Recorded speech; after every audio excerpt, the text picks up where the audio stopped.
You are now in the arena. Welcome to Gridiron presented by Underdog. Woo woo! My name is Kinsey, and unfortunately last week I picked the Rams. I really thought I was onto something, and I told the team, if I'm right, I'm doing a walk-in. Everybody else has gotten a walk-in. I'm doing a backflip, and then the Rams lost for me. So I'm going to sit my humble ass on this couch and stop giving my opinion and just be the host. So I would like to introduce to my left one of the most prolific figures in the history of sports media and the man who has never lost a debate, Skip Bayless. Next, of course, we have Super Bowl champion, 5-time Pro Bowler, 2-time All-Pro cornerback, Aqib Talib. And still supporting LA, I see you over here. We have our quarterback, top 5 passer in the history of the USC Trojans, California's own quarterback, Cody Kessler. Yes, sir. And we have a special guest. His first time on the show, hopefully not his last. We have Mercedes Lewis. He's played 19 years in the NFL and holds the record for the most career games played by a tight end ever. Wow. Hey. So, this episode presented by Underdog, they are dropping some fire promos all season long. So today only, Underdog is hooking everyone up with the Lamar Jackson gimme pick, okay? So Underdog is the easiest way to turn your sports knowledge into cash. Underdog is available in more than 30 states, Georgia, Texas, Missouri, all of them. And if you're new, make sure you use code GRID when you sign up. Play $5, get $50 in bonus funds. So Aqib over here, you given picks what, twice now? Hey, twice, and I'm...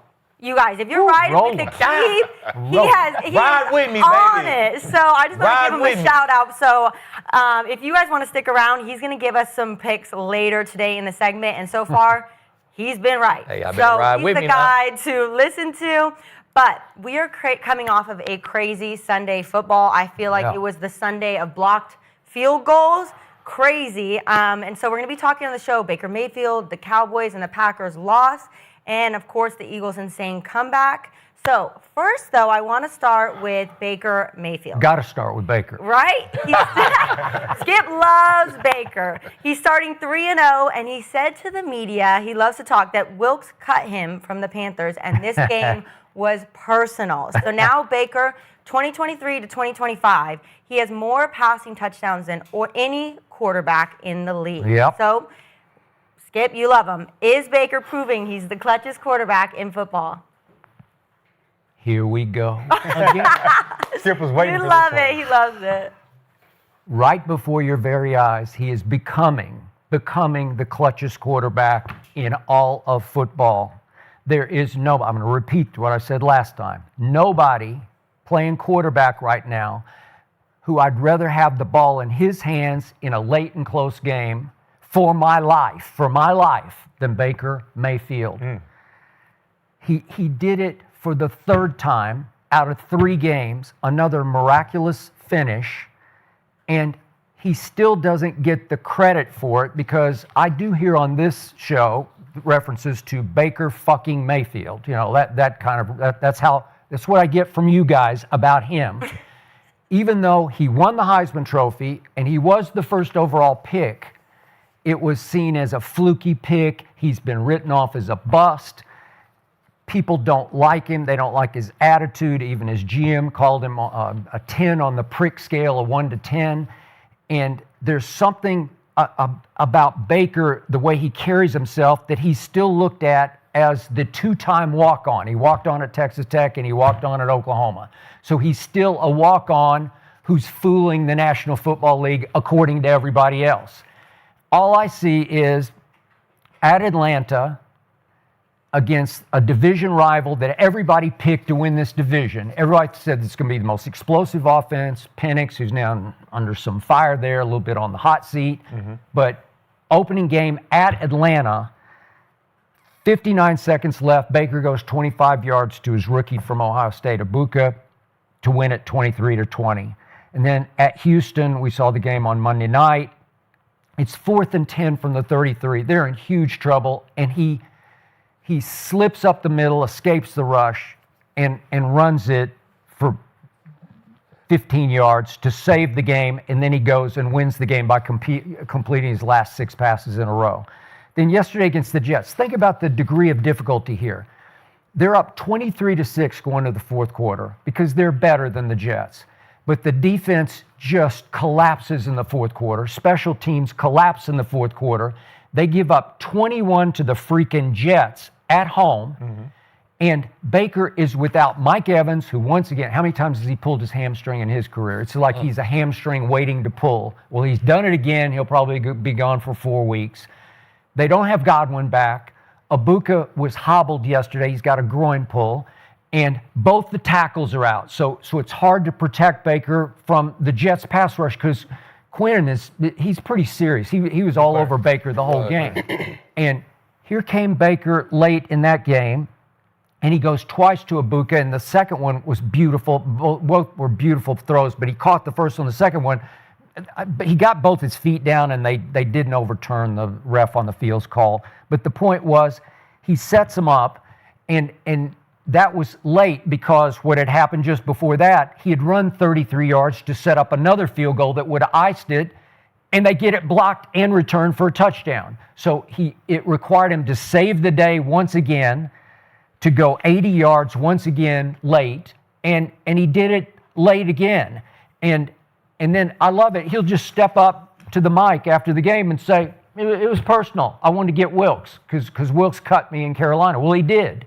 And I wanted to do it for Todd because the Jets once fired Todd Bowles. So I'm going to do it for him. I'm going to do it for Hassan Reddick, who was in a big contract clash with the Jets last year, and they basically said goodbye. I just, that team will die for him because he will die for that team. So biggest moments, just watch Baker shake and bake because he's going to do it, and I trust him a little more than I trust anybody, including Mahomes or Josh Allen right now.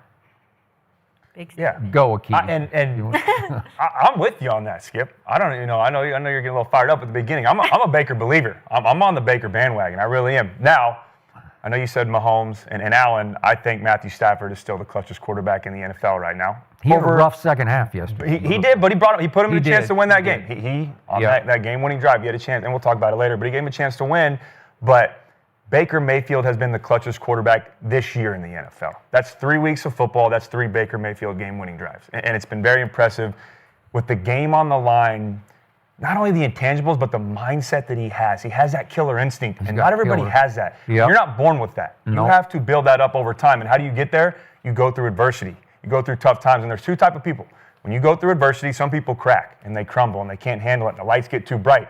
The other side of that is people who go through adversity, they get better because of it. And that's exactly who Baker is. You mentioned him. He's a walk-on, #1 overall pick, goes to Cleveland, gets written off, almost out of the league, and then turns everything around in Tampa Bay. So the first 2 game-winning drives for me against Atlanta and then last week as well, those were impressive, right? Those were great to see. But this one for me by far was the best. And you kind of laid the stage there. It's 23-6, and you're feeling good about yourself. And on the sideline, you're thinking, okay, we're still locked in, but this game's out of reach. We're playing the Jets. Yep. Then you stall out. The Jets come back, and then they make it 26-20. You go down 6 plays, 40 yards. You have a field goal. As a quarterback, if I'm walking off that field after leading that drive, we're going to kick this field goal, go up 29-20. The game's over. It's over. 2 minutes left to go. Not checking out, but you're thinking, all right, I did my job. Yep. You have to go from that then immediately to I have to go out there and put a drive together to win this game, or else we're going to lose. That to be able to flip that mindset and to turn into a game-winning player, a quarterback that can go out and get the job done, that is so difficult to do. And then he comes out, drops a dime to Ibuka on the sideline on that corner route. Drops the second one. I'm glad you brought that up. I still think that might have been a catch. I think if that was called a catch on the field, it was a catch. It might have stood. The fact that they called it incompletion and said that he didn't catch it is why they couldn't overturn it. But the third one, and this is something as a quarterback to where it gets overlooked unless you really know what's going on in the play. It may have looked like a simple screen pass to Sterling Shepard to pick up some yards to put the game away.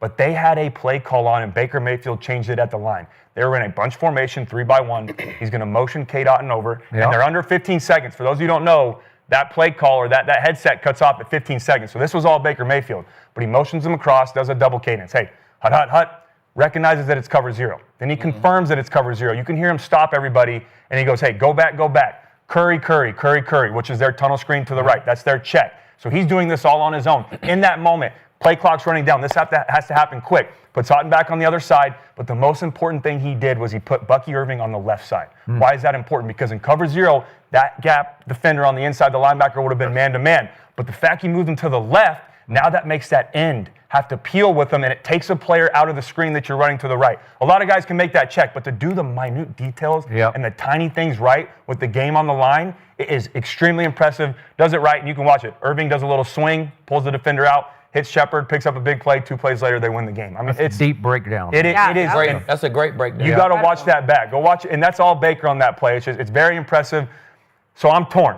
Overall body of work, I still say Matthew Stafford. I'm putting the ball in his hands. But this year so far, Baker Mayfield has been the most clutch quarterback in the NFL. But see, that's the thing. The question is not this year. It's who is the clutchest quarterback, period. Yeah. And, I mean, I love his comeback against the 1-2 Falcons. I love his comeback against the 0-3 Texans. What, Kinsey? Kinsey, what? I love his comeback against the 0-3 Jets, too. I just love it. Incredible. And I love the Bucks. I got my Bucks fans all over me on my page, Skip. They think I don't got no love for the team who drafted me. I got love for y'all, chat. My Bucks fans in the chat, I got love for y'all. I just don't think Baker. Just not for Baker. I just don't think Baker is the clutchest quarterback in the NFL. What's wrong with that, Skip? What do your eyes tell you? My eyes tell me that, let's see what happened this weekend. Jalen Hurts took his team down in a game-winning drive. Did. You know what I'm saying? Yep. Right before that, Matthew Stafford took his team down. He did. It was a game-winning drive. It got blocked. Yep. Let's see. Who else? Aaron Rodgers took his team down. That's a game-winning drive. Flacco took his team down for a game-winning drive. Even Trevor Lawrence took his team down for a game. So my eyes tell me it was just a week of the game-winning drive. You know what I'm saying? And Baker he played an 0-3 Jets team. He did a great job. So it's 3 for 3, but it's fluky. I didn't say it was fluky, Skip. I like what he's doing, but if you don't do it on a big stage, when that speech that you gave about I wanted to get him and I wanted to get, bro, that shit don't matter in the regular season. I bet you did want to get somebody in the playoffs, and then you would get a lot of guys to really believe in you. All right. You'll get a lot more followers if you do it on a real stage. So regular season is one thing. The playoffs is another thing, so... Even Mac Jones did it. Mac Jones did it, right? I mean, it was just the week that every quarterback in the league had to come back. A game-winning drive. It was the week of the block kick and the week of the game-winning drive. Block kicks were wild. Like, I mean, it is what it is. Discredit Baker Mayfield. No, we not discrediting them, Skip. It was just the week of it. You know, it was for everybody this week. You're not, but just for clarity, you're not saying Mac Jones is more clutch than Baker Mayfield right there. I'm not saying Flacco, Mac Jones... Trevor Lawrence, A-Rod, Matthew Stafford, or Jalen Hurts. I'm not saying any of those guys are more clutch than him. I'm just saying I told you who my clutchest quarterback is because he did it on the big stage. I feel like as them games get bigger and bigger, guys play different. You know, I played a lot of playoff games, Skip. So I told you how many, like 14, 15 playoff games. All right. It get tougher. It get tougher and it get tougher and it get tougher. I'll respond in a moment, but I want to hear big man talk here. Yeah, so, I mean, obviously, listening to all you guys talk about it, I think I'm somewhere in the middle as it pertains to Baker. Like, I feel like, obviously, it's only 3 games, and to get that label as far as being the clutches in the game, I feel like it has to be over a period of time. Let's just see how this thing goes out through the rest of the season, but obviously what he's done so far has been really impressive. I feel it's going to really show right now with the injuries that you talked about earlier, how he's going to come back from that and be able to lead his team. But I feel like throughout his career, he's had a tough start, obviously, and what he's doing now, you got to give him some credit. And, you know, it's just a small sample size to just say he's the clutchest in the league because I want to see more, but he's definitely doing his thing right now. But your instincts, I'm hearing or telling you, don't buy, right? Your instincts saying, but you know. Yeah, but I'm still a little on the fence about it. I gotta at least maybe let's see what it looks like after 8 weeks. And after 8 weeks, if he's still doing these same things, and it doesn't even need to be taking his team back, game-winning drives, but just let's just see if they got at least 6 wins and he's like the main reason for it. Yeah. Then I'll be like, all right, All right, so Philadelphia visits Tampa this next Sunday. Mm-hmm. So what happened to the Eagles, you brought this up the other day, in a playoff game following the 2023 season at Tampa? Now, they didn't have Zach Bond and they didn't have those young corners that they drafted. But it was still the Eagles and it was still Jalen. Yeah, it was. And Baker just threw a flat-out party on them. He goes for 337, 3 touchdowns, and no interceptions. And the final score is 32-9 Tampa. So you can say maybe Tampa kind of has their number a little bit or just has a good feeling about playing against them. We'll see this coming Sunday. But I've told you this before, and I'm going to say it again. In the history of the playoffs, the quarterback who has the highest passer rating ever in playoff history is Baker Mayfield. He's now thrown 12 touchdowns to 3 interceptions in the postseason. That's pretty good. Yeah. And if you look at what he did against the Eagles, it's spectacular.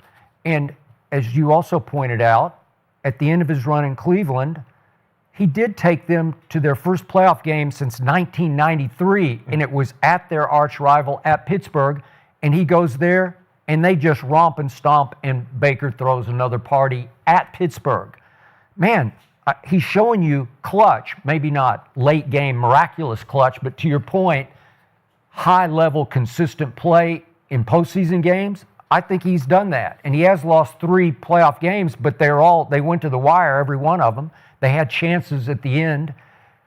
And I'm saying, what's not to love about this? But there's a tag on him. He's a walk-on. That's what I'm saying. In your psyche, you're saying, yeah, but he's just a walk-on. Nah, in our psyche, we just saying that he ain't won shit, Skip. Like, a playoff game here and a playoff game here, like, that ain't shit, Skip. Our quarterbacks, if we want to stamp him as the clutchest, if we want to stamp him as the best, then that's Tom Brady like. That's Mahomes like. Yeah. That's Matthew Stafford like. Like, them the guys who deserve those tags because they earned those tags. Them guys also got regular season comebacks against 0-3 teams, regular season comebacks against 1-2 teams.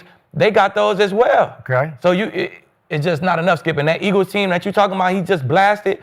First of all, we talking about clutch here.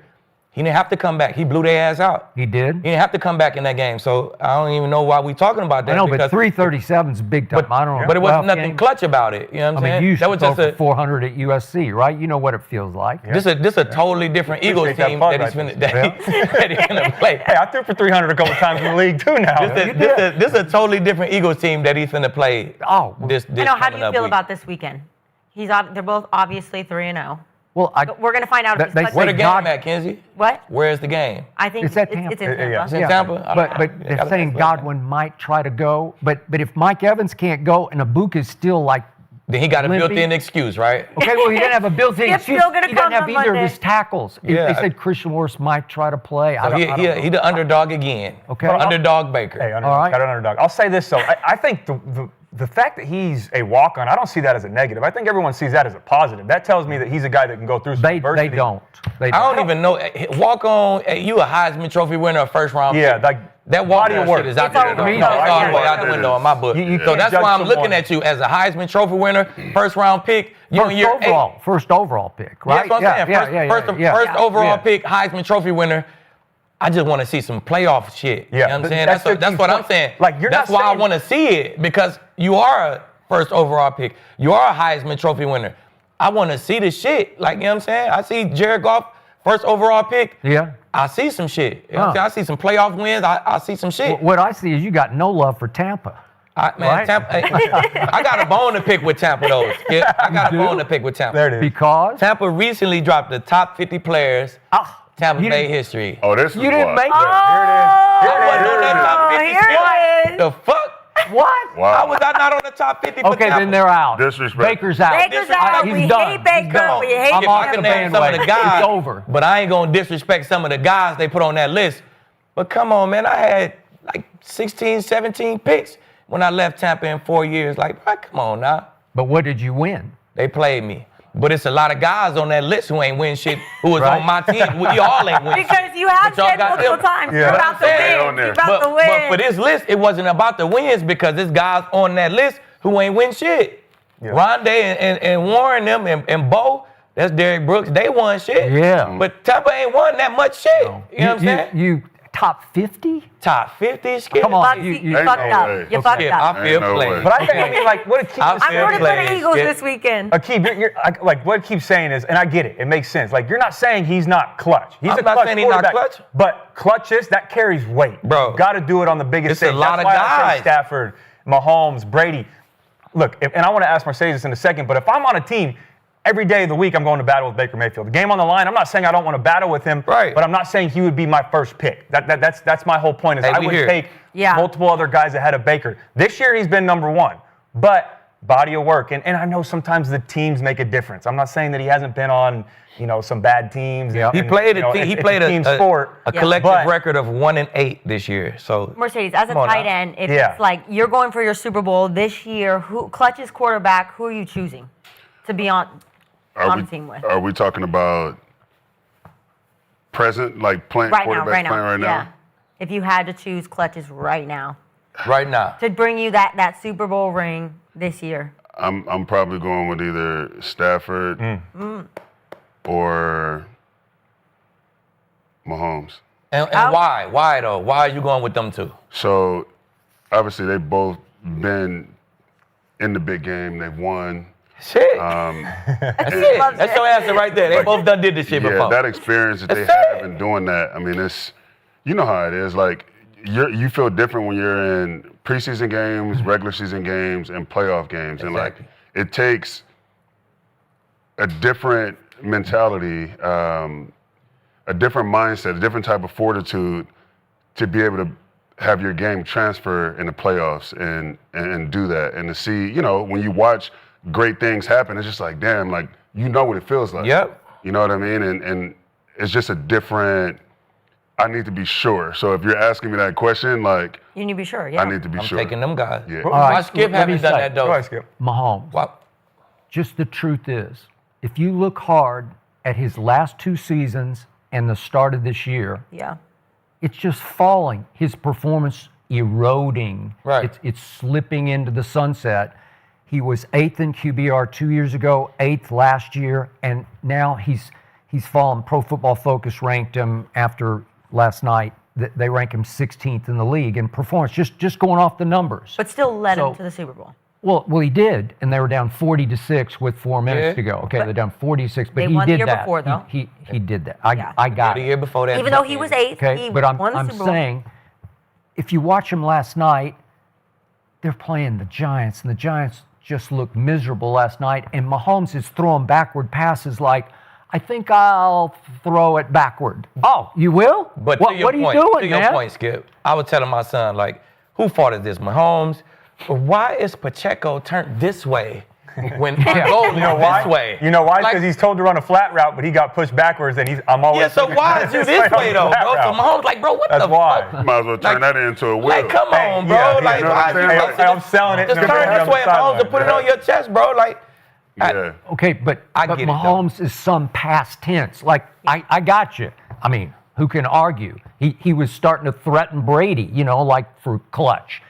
And yet, over the last 2 years plus 3 games, you can't make the case. You would go with Baker. If somebody came and put him in a vacuum over the last 2 years and 3 games, and you said, for your life, you die if you lose this game, you'd say, I think I want that guy. I want that guy in the orange. What did Baker do in the playoffs last year? What's that? What did Baker do in the playoffs last year? Well, they lost to Washington. But that's it. Yeah. So why would I take Baker? But Jaden was spectacular in the end of that game. Yeah. So maybe I'll take Jalen.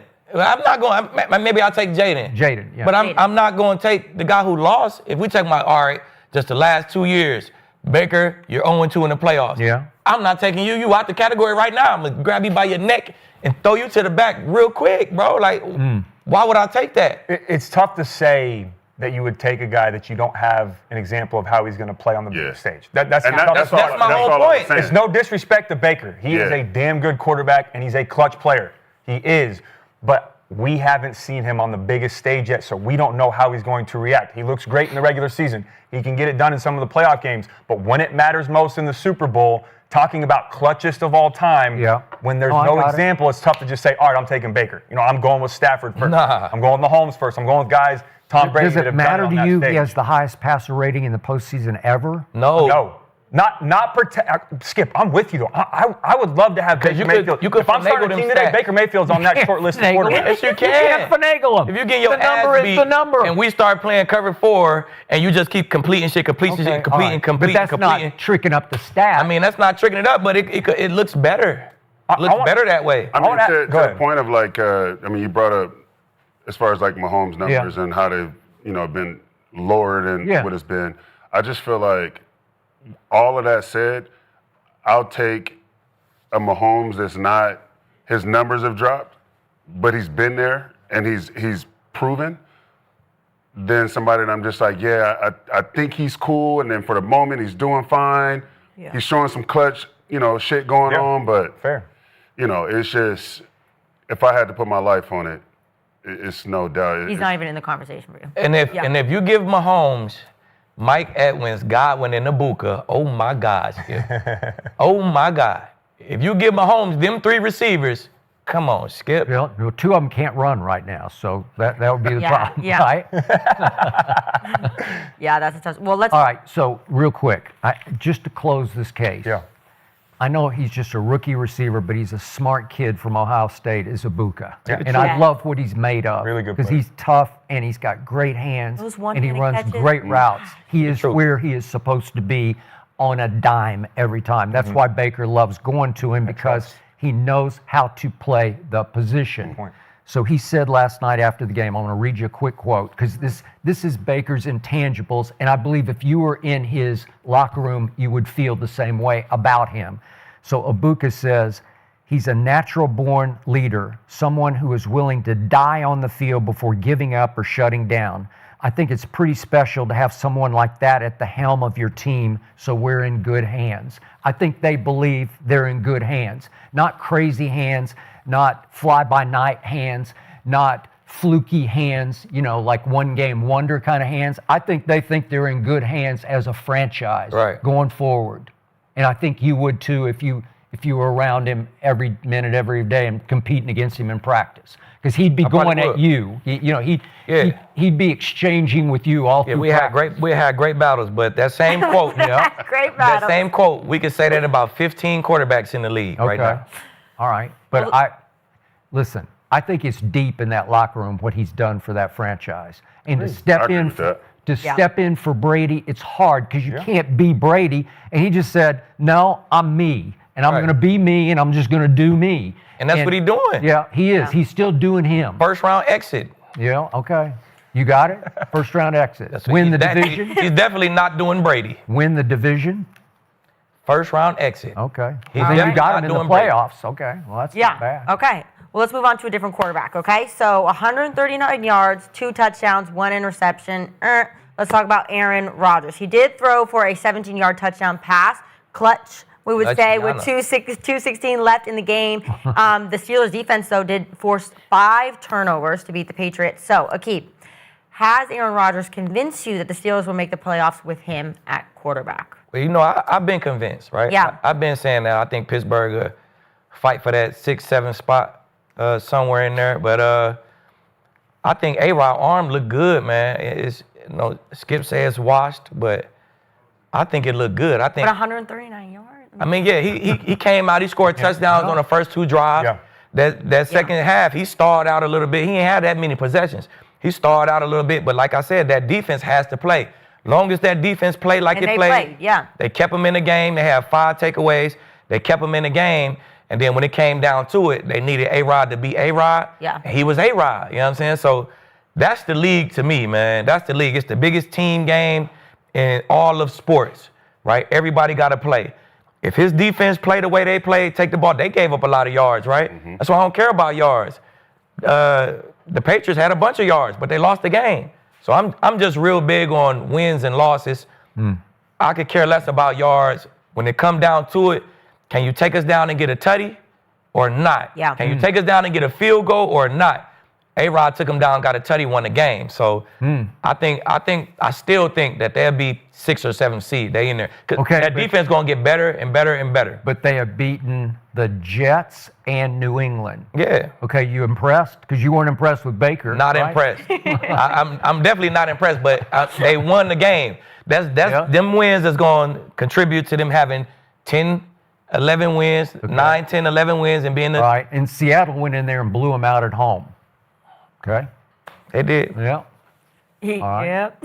So I guess Skip don't like it. He watched. Yeah, go ahead, Skip. No, let Mercedes go. Because Okay, you know Aaron pretty well, Yeah. right? I mean, I'll just start off by saying, I mean, the Steelers I feel like they're always going to be in the playoffs, right? And they haven't really had a quarterback to really get them over the hump. I felt like, before A-Rod signed there, I did an interview and they asked me, was he going to, where I think he was going to sign at? And I was like, I'm thinking the Steelers.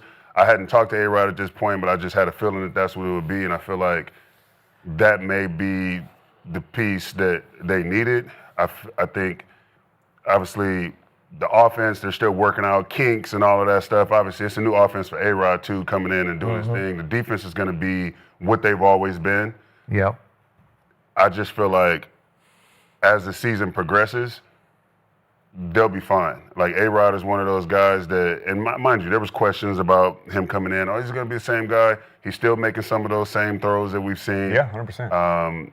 The running back is getting busy back there. I just feel like it's going to take, a little more time. Let's see what it looks like at the halfway point, and then I think this conversation. What have you heard from him about Pittsburgh? Is he comfortable? Is he? Yeah, he's enjoying it. He said that as far as like the competition, like they're competing on both sides of the ball, and so that's a good part about it. And he was like, he feels that as long as they stay focused and can cut the small mistakes down, they'll be fine.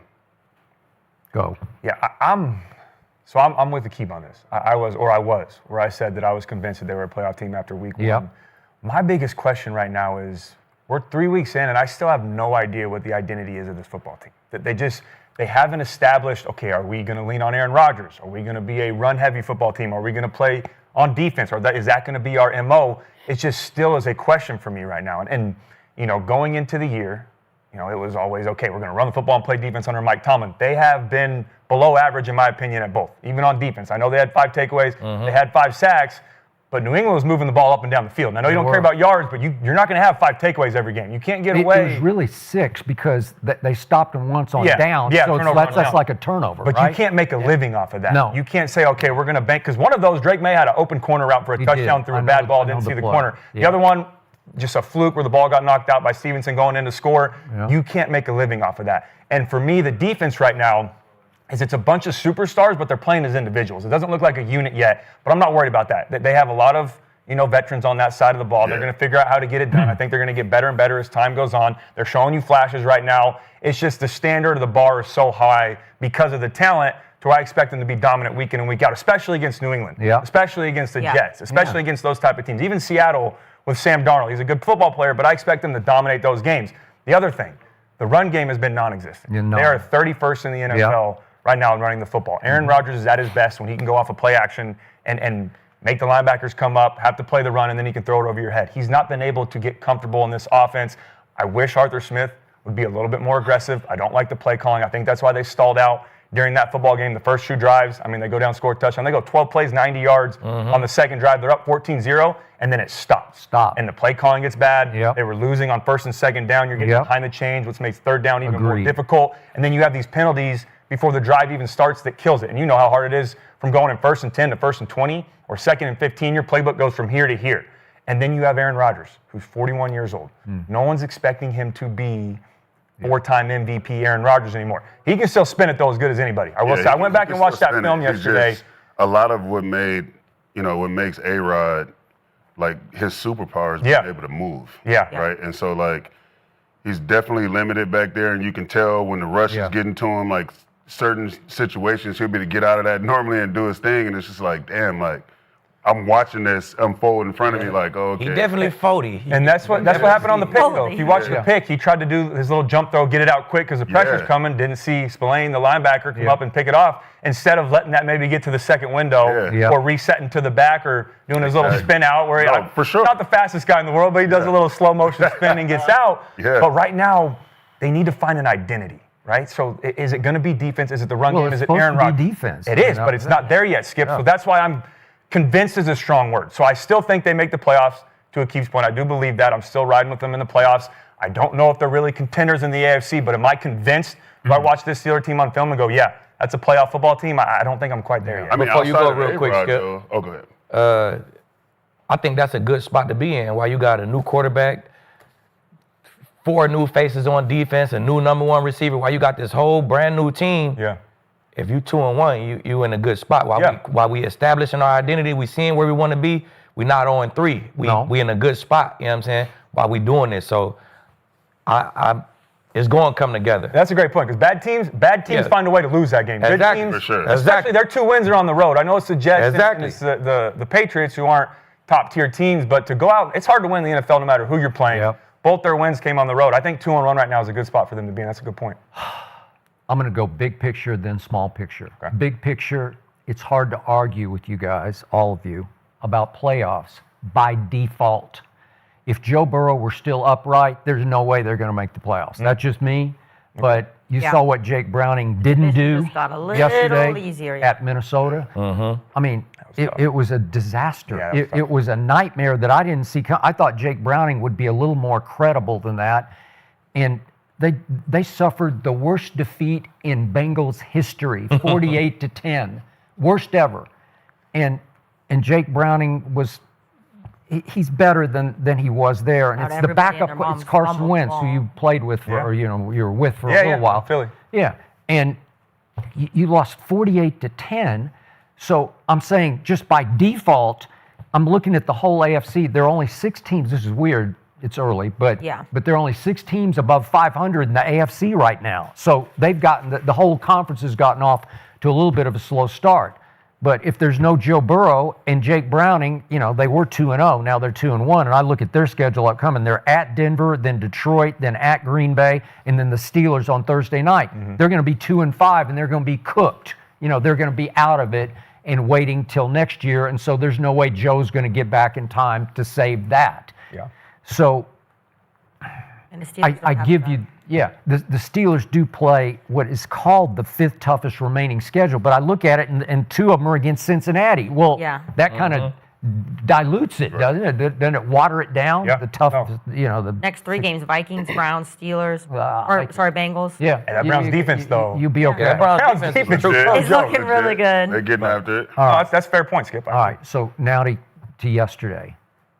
The game-winning touchdown pass came with 2:16 left. I'm going to give it up because that was a dot. That was a rope.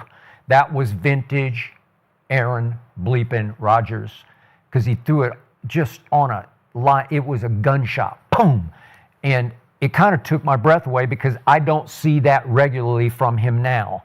Does he have the nuclear capability somewhere in that arm? Yes, he does. So I'm going to give you that much. But then you step back and look at it and you say, well, wait a second. They had 203 total yards. Aqib says, well, I don't care about yards. But this is glaring because you're playing a not very good team, and you wind up with 203, and they wind up with 369 in yards. Now, it doesn't impact the scoreboard because you won 21-14. But 203 is pathetic.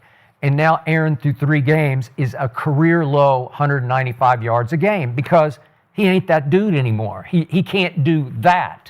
So, I call him, to use LeBron's favorite word, washed, in that he can't move, which was his superpower, because he used to be a killer with his legs. I mean, he would rip your heart out with his legs more than his arms. I don't know how many times I was rooting for Dallas against Green Bay, and Aaron would just get loose, and I'd be like, damn. It's when you're DB and you're playing man and you're covering, and you look around and 12's running for 20 yards, and you're like, God, because he used to be capable and he's not capable. And if you're going to be that team, if you're going to be like you talk about Tampa, one and done, well, if Pittsburgh does back into this, they're going to be one and done. They're going nowhere. because he doesn't have the stomach for standing in there. You gotta, it's a hard game, man, as you well know. You have to have the guts, the balls, just the stomach to stand in and take the shot in the face. Baker will take them all day and all night because that's who he is and what he does. I can't let it go, but I'm just showing you that's the difference. That's why Tampa's saying, we got him. You know, we're going to die for him because he's going to die for us. But Aaron ain't going to die for anybody now because he's just trying to get through age 41. But Aaron at 41 is older than Tom was at 45, if that makes in football years. He just doesn't look like Tom. Still looked pretty good to me at 45, even though they cashed out into the sunset against Dallas in that playoff game. They got romped in their building. You know, it was 31-14 Dallas in his last playoff game. But Aaron, like Pro Football Focus ranked him 24th going into yesterday. So that's kind of who he is. And I can't get over the fact that last year with the Jets, they went and got Devontae for him, and they have Garrett Wilson. So help me out. Those are like 2 top 10 receivers. And the defense last year in New York, you hate yards, but they finished 3rd in the league in yards allowed. Well, so that should be 2 + 2 = what? Well, it was 5-12. In the games Aaron started, he was 5-12 for the Jets because he struggled all year, and his QBR was terrible. It's 24th in the league. So I can't make a case that he's got to just go along for the ride. But if every once in a while against a bad team, with 2 minutes left, you can throw one to Calvin Austin the third. Is that his name? Calvin Austin the third? Yeah, the third. Okay. The third, yeah. And his daddy and his grandpa named Calvin. Okay, you got it. Bingo. But I was going to ask Mercedes about this because even in the loss to Seattle at home, Aaron he can be hard to play with. And I've heard this from you played with him for a while, and I know Greg Jennings very well and several of the receivers who have played with him. And they get worn out from Aaron because he will show you up on the field like he'll do some exaggerated, like, come on, man, like you're supposed to do, you're supposed to be there. And on the play, you thought, I don't know if Calvin Austin was in the wrong place at the wrong time, the end zone throw that got picked against Seattle, because you got 2 receivers within like a yard of each other in the end zone. I don't know whose fault it was, but Aaron's, back there saying, because it's blame deflection. Like, don't blame me, they screwed that up. And most receivers, speak for yourself, but most receivers just don't love that. And Aaron's had a history of that. So he was already starting with the Pittsburgh receivers, and I'm like, this is going to go nowhere slowly. So go. Yeah, so I have 2 points. I'll speak to the A-Rod point first. Obviously, I got there at the tail end of my pass catching prime, and so we connected more on the leadership aspect is where we became really close, obviously, and how we come to work. And as you know, and you know how it is when your value is based on like how you come to work, right? Like obviously what you do on the field, we're all here to do a job, but like how you show up, are you like leading from the front and by example?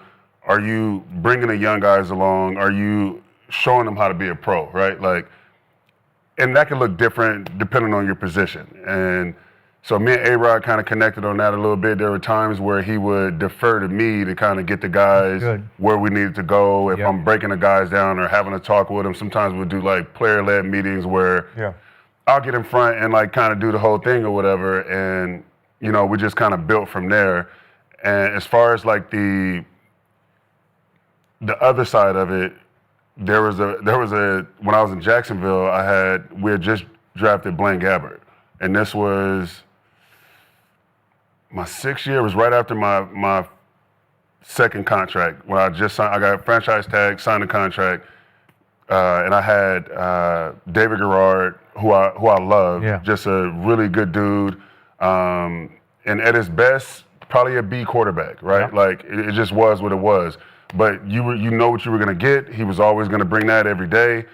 Blaine Gabbert was like the new shiny toy, strong arm, you know. And we had a situation where it was like Monday Night Football. I forget who he was playing, and I ran a route, and in practice, you know how it is. Like I'm going to be where I'm going to be, and you know that. We've built that rapport in practice, and then in the game, I'm coming back down my stem. He throws it more to the outside. The ball almost gets picked. I'm diving for it. And mind you, he's a rookie. He's like showing me up. And this is my 6th or 7th year, maybe. Yeah. Bruh, he's doing this and finger pointing. And mind you, like in my whole inner being, I wanted to like go off on the field, but I didn't. I waited till we got to the sideline. I went up to him. I whispered in his ear, I say, man, don't ever do that again. Don't disrespect me like that. I bust my ass out here. And pretty much left it at that. We were good after that point, but it was like, to your point, we do not like that. This is a grown man's game. It's hard enough going out there and knowing that you could potentially be hurt, be done, you know, in serious ways. So we take this very serious. Don't have me out here on TV looking like I don't know what I'm doing, right?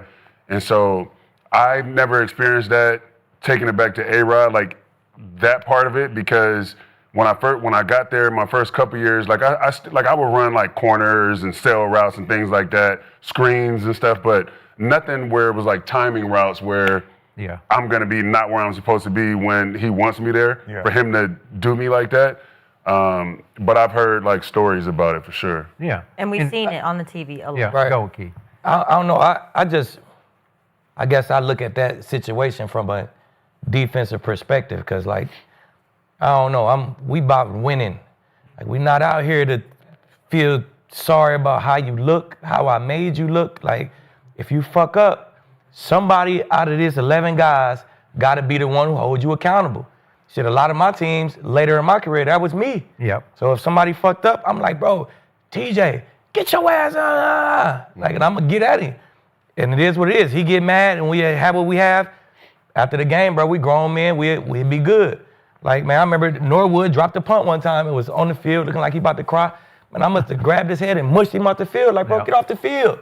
You know who your damn defense is, bro? We like challenges like this. So I just mushed him like, bro, don't bring that energy to us, like while we on the field. If you were supposed to have safety help and you got beat deep, would you turn on TV and make it clear where were you? Clear as day. Okay. TJ, hey, TJ, what the fuck is you doing? Stu, what is you doing? I'm gonna make it clear as day, because I know Phil Simms. I know what Phil Simms doing up in that box. He on my head. So I'm gonna make it clear as day, because shit, I want to be All-Pro too. Which was TJ? Who? TJ Ward. Oh, TJ Ward. I always say TJ because one time we called, hey, zone it. Zone it, TJ, zone it. We looked at each other, zone it. They ran scissors, boom. TJ ran with the corner, and I came off with the corner. Post wide open. Walk in. 80-yard touchdown on me. And I feel like that 80-yard touchdown stopped me from being an All-Pro that year. You know what I'm saying? Because Phil Simms roasted me, then Phil Simms came to our practice the next week. I stopped practice. Phil, bro, you fucking with my All-Pro. Doing that shit on TV. Really? Like, I got at Phil in the middle of practice because that shit real. He laughed it off and shit, and he showed me some love in the game. Like, that wasn't Aqib Talib's fault. I know Phil, he's a good guy. No, Phil a good guy. We always used to go back and forth because he used to put that watch the quarterback tag on me, and you know what I'm saying? Yeah. Like, I just know how to get the ball, Phil, but I just feel like, hey, somebody got to be the general out here, bro. If something happened and nobody just says nothing and everybody just like, oh, yeah, you messed up, all right, nobody said, we're not going to win games like that, bro. Somebody got to be held, we grown men. Somebody got to be held accountable. And if you want to take that shit off the field, like, that's little babyish. This on the field, we got one job to do while we out here, that's win the game. You know what I'm saying? So, hey, how we look it is what it is. I'll tell you this, though. I'll give you the quarterback perspective, and this is something I learned throughout my career, and everybody does it different. I would have loved to play with Aqib, by the way. I feel like those practices would have been awesome. But you need that on defense. As a quarterback, you have to know how guys take coaching, how guys take criticism, right? If I'm going out there, how to get the most out of your guys. You have to learn that as a quarterback. If I go out there and I'm just mother effing everybody saying, man, what are you doing? You suck, you're terrible, you dropped the ball, you run the wrong route. Not everybody's going to respond to that. Like, they just disagreed on that. He responds well, he responds well. You got to know that. Yeah, like I would take that coaching fine. I need it with Sark when I was at USC. Like I said, get on my ass. Like if I'm, hold me accountable. And he would. And he would, absolutely. And we would get into it in games, and we would get into it in practice, and I love that. But at the same time, I can't talk to everybody else that way. If I'm talking to a freshman receiver that runs a post, and I'm showing him up and big time him, he's going to regress. He's not going to be able to take coaching. He's going to get worse. He's going to look inward, and he's going to struggle. I would pull him aside after the play and say, hey, man, you got to, you went 15, I need you to go 16, whatever it may be. But then I could go back and look at one of the veterans, or even a rookie or a guy that has a different mindset. They run the wrong route, and I'm on the field like, hey, what the hell are you doing, man? Like, they take coaching that way. They like that criticism. You just got to know how to get the most out of your guys and how to get the most out of your teams. At least as a quarterback. On defense, maybe not. Maybe you can be a little bit more upfront. I played with Tom, and Tom don't play like that. If it's practice, if it's the game, if you fucked up, Tom gonna get on your ass. Okay. Simple as that. I played with Peyton.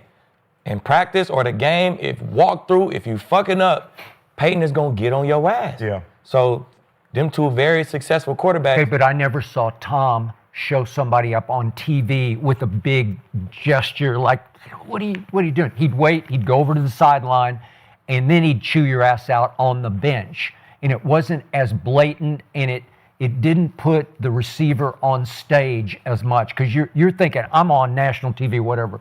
It's a big stage, and you just, I can feel for you, you just burn inside. Like you said, it took all your willpower not to lash back at Blaine Gabbert. Yeah. And don't get me wrong, Skip. Like, as far as like being coached, oh, absolutely, yeah. Coach me. Yeah, but you don't need that. Is what your point is? Like, yeah, I'm grown. Yeah, like, this is not. I'm not. I'm not out here. If you've played alongside me, or not even playing football, if you've been in a room with me, like, I'm very like, you don't need to do that. You're gonna get the most out of me by being a good person. Yeah. You know what I mean? And if you're my quarterback and we're on you know how we are, we know how we work, we're in practice. Yeah. Why do something different during the game? Right? You wouldn't do that to me in practice. That had never happened in practice. Yeah. So why in a game where, okay, now the mistake, the light is shining on the mistake, and everybody, you don't want people thinking it's you. It's okay. You're a quarterback. You're gonna make bad throws. I'm gonna drop a ball every once in a while. It is what it is. Don't disrespect me. It becomes like now just like man to man. Like if we don't have like that type of rapport, like if it's in a tight end room and let's say like, one of the tight ends do something that like they shouldn't be doing or whatever. Yeah, I'll get on my tight end, but I'm not gonna be like, Blaine, what you doing? You should have threw it here. I'm just not gonna do that. Yeah. And so and I respect it, or I expect it to be the same way. Greg Jennings was before your time in Green Bay, but I know him well, and he's a good man with a good heart, strong football backbone, hard worker, and he'll tell you stories. There were times with Aaron. And remember, he caught the post route from Aaron that broke open the one Super Bowl they won 17 years ago. Yeah. But Greg will tell you there were times when you're just like, damn, just give me a break on television. Don't do it to me. Don't show me up on television. That's all. But your dynamic's different in the secondary. That's what I said. I look at it from a defensive perspective. Yeah. So, hey, the stakes are higher. They are. Get the shit done, man. Get the shit done. The Cowboys yesterday should have had fist fights in the secondary. Right? Yeah. Seriously.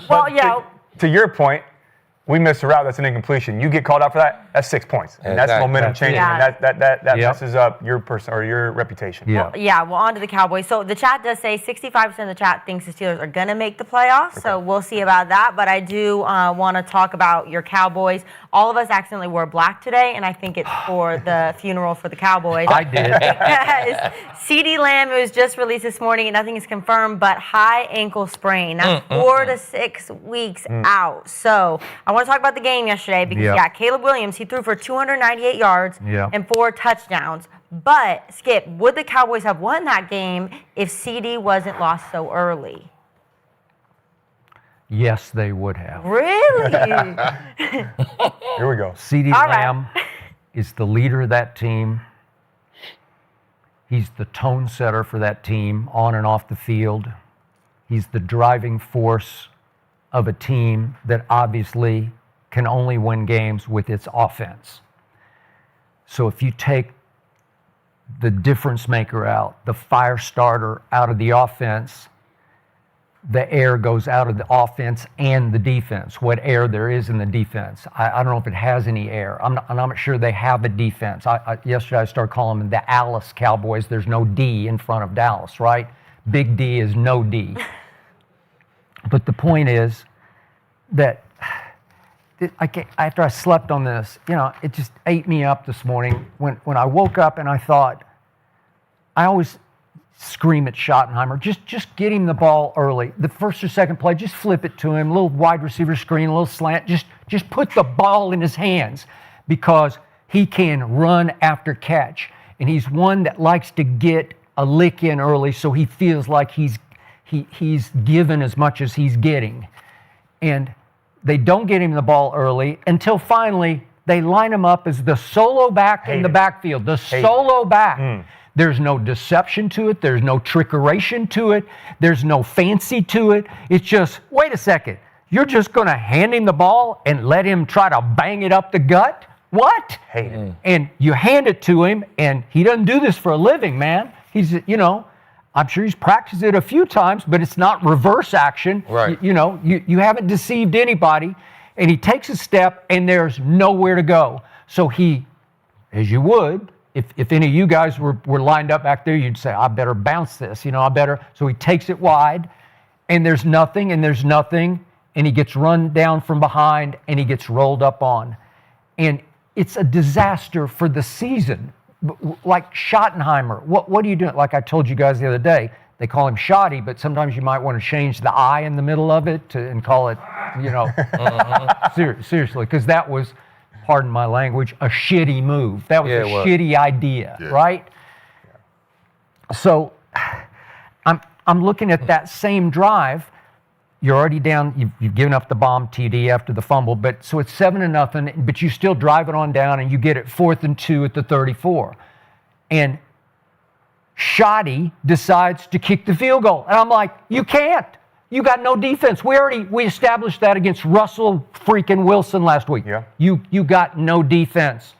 You have to outscore them. So it's not a field goal game at Soldier Field. It's not in the snow and cold. It's 80 degrees. You better try to go for it on 4th and 2. Well, if he has CD, I'm going to give him a break because I think he says I'm going for it on 4th and 2 with CD Lamb because. Listen, on slants, little quick pop passes on 4th and 2, there's nobody better. His hands are so strong and he's so physical. He's got some Michael Irvin in him. He can body you and knock you off. And so I would like to think we make the 4th and 2 and go in for a touchdown with CeeDee Lamb, and now we're just exchanging scores. It's who has the ball last is going to win the game because I don't need a Brandon Aubrey field goal in the first quarter. I need him late in the game like we had against New York to force overtime and win in overtime. So I'm looking at the offense without CD. He catches no passes in the game. So Dak goes 30 of 41 in the game. Sounds pretty good, doesn't it? But yards per completion are 6.3. That's Aaron Rodgers territory because that is Dink and Dak. Yeah. So we just degenerate into Dink and Dak and Dink and more Dak. And I'm saying, what are you doing? He throws 14 balls to the tight end who scares nobody. And I like Jake Ferguson, but I don't love him. But he catches 13 for a grand total of 82 yards. Well, I don't know, did you ever catch 13 balls in a game? I don't know if you ever did. Not in the pros, in college. In college you would have. But it's a lot of catches for an average of 6.3 yards. Yeah. Okay, it's hurting nobody, scaring nobody. It's impacting nobody on the defense. Okay, you can have that. You can have that. Especially when they were doing on 3rd and 12. And 3rd and 15, yeah, exactly. And so I'm looking at Dak and the offense with no CD. They go 3 of 11 on 3rd down against a team that had just given up 51 points at Detroit. Help me out. That's just awful. When your only hope is to win with your offense and you're 3 for 11 on 3rd down. And Pickens I love him and I'm glad he's there, but he's the 1A. He's not the one. And you could see yesterday he can't be the one. You can't just start going to him like you could go to CD and let CD just take a game over physically. That's not what Pickens does. So in the first half alone, the defense gives up a 35-yard touchdown. And then the flea flicker, they got tricked. I thought it was going to get blown up on the handoff, but Swift managed to get it back, and Caleb threw his guts out for 70 yards, and it's a touchdown. And then they let Swift get loose on that 41-yard screen pass, and then Burden catches one for 29 late in the half that sets up another, they go up 24-14. You can't stop anybody. And I know, you're going to come back at me on this, but Trevon Diggs, I don't know. I can't watch him anymore. I just can't. Okay, so he decides I'm gonna jam Odunze on this play, and I got him, and I think he had him by himself. It looked like it to me. I don't know. Maybe I'm going Phil Simms on him, but he gets up. And so he's going to jam him by popping him in the chest. I don't know if you ever use that technique occasionally, but he pops him in the chest, and he takes the brunt of it because the backlash of it, Odunze kind of, takes it and gives it back, and Trevon slips and falls, and it's 35 yards, easy touchdown. Help me out, and I'm saying, what are you doing, man? And then there's a play in the second half where he goes low on a tackle. In the open field, fine.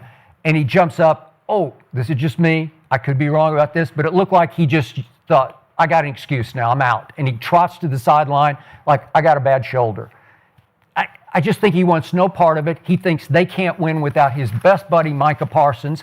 And he's lost heart. And the whole defense, after CD went out, the air goes out of everything, and on the defense too, where I can't watch them anymore because they're better than they played yesterday. They are. The pass rush, they had one hit on the quarterback all day. What? Pass rush terrible. Okay, it's just terrible, but they're individually not terrible. I don't know. And then Eberflus.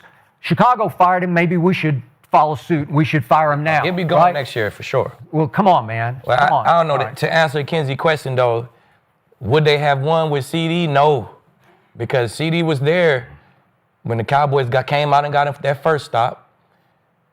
Okay, the defense went 3 and out the first time they had the ball. They came out, got a good stop. Okay, that worked. And Javonte came out, got a big run. Okay, and then what happened? He got the ball took from him. Okay, wait a second. He got his purse snatched. Exactly. That's what I'm saying. It's like a purse snatching in broad daylight. Right. You're a big physical back who's just running your ass off. That's what I mean. You let a little DB come and snatch the ball from you? And that's my point, Skip. CD was there for that. So once the game starts to turn like that, you got a big run, boop, they strip you, they come out, do the flea flicker, bomb you, touchdown. Like, the momentum just swing, and it's a game of momentum. It's hard to get that back on the road, let alone 2 plays later. Now CD go down. Like, so once that happened to your team, man, it's over with, man. It was just, so if CD was there, maybe they would have lost 31-24, 31-17. Maybe CD would have put 2 touchdowns up. But when your defense play that bad on the road, big play after big play, damn, you let them convert 60% on third downs, you stop them one time in the red zone. Once the defense play like that, man, you have no chance on the road. The defense got to show up for you to win on the road, and once you let that momentum swing like that, you have no chance. I don't care what the offense do. Now you can't go back to Tampa or Dallas. You realize that? I'm of that mindset as well. I think that CD went out early enough in the game that if they were going to have a chance, they would have been able to figure it out. Like, I felt like with him in there, yeah, it probably would have opened up the offensive playbook more, but they have other issues that they got to work out, and regardless if CD is in there or not, the defense is just, they got a lot they have to figure out, and I don't think that it would have mattered if he was in there to finish the game or not. Yeah, I agree. I think it would have been a little closer. Right. You can't deny that he's not going to make a difference in that game. Yeah. He's in there, obviously, Right. and you talk about how the Dallas offense looked once he came out, but still, you've got to give credit to the Bears. I know we're talking about how bad the Dallas defense is right now, but that Bears offense came to play. The defense played great too. They got some turnovers, but that game was won because of Ben Johnson and that Bears offense. Fuck no. No? Bro, it was guys running free.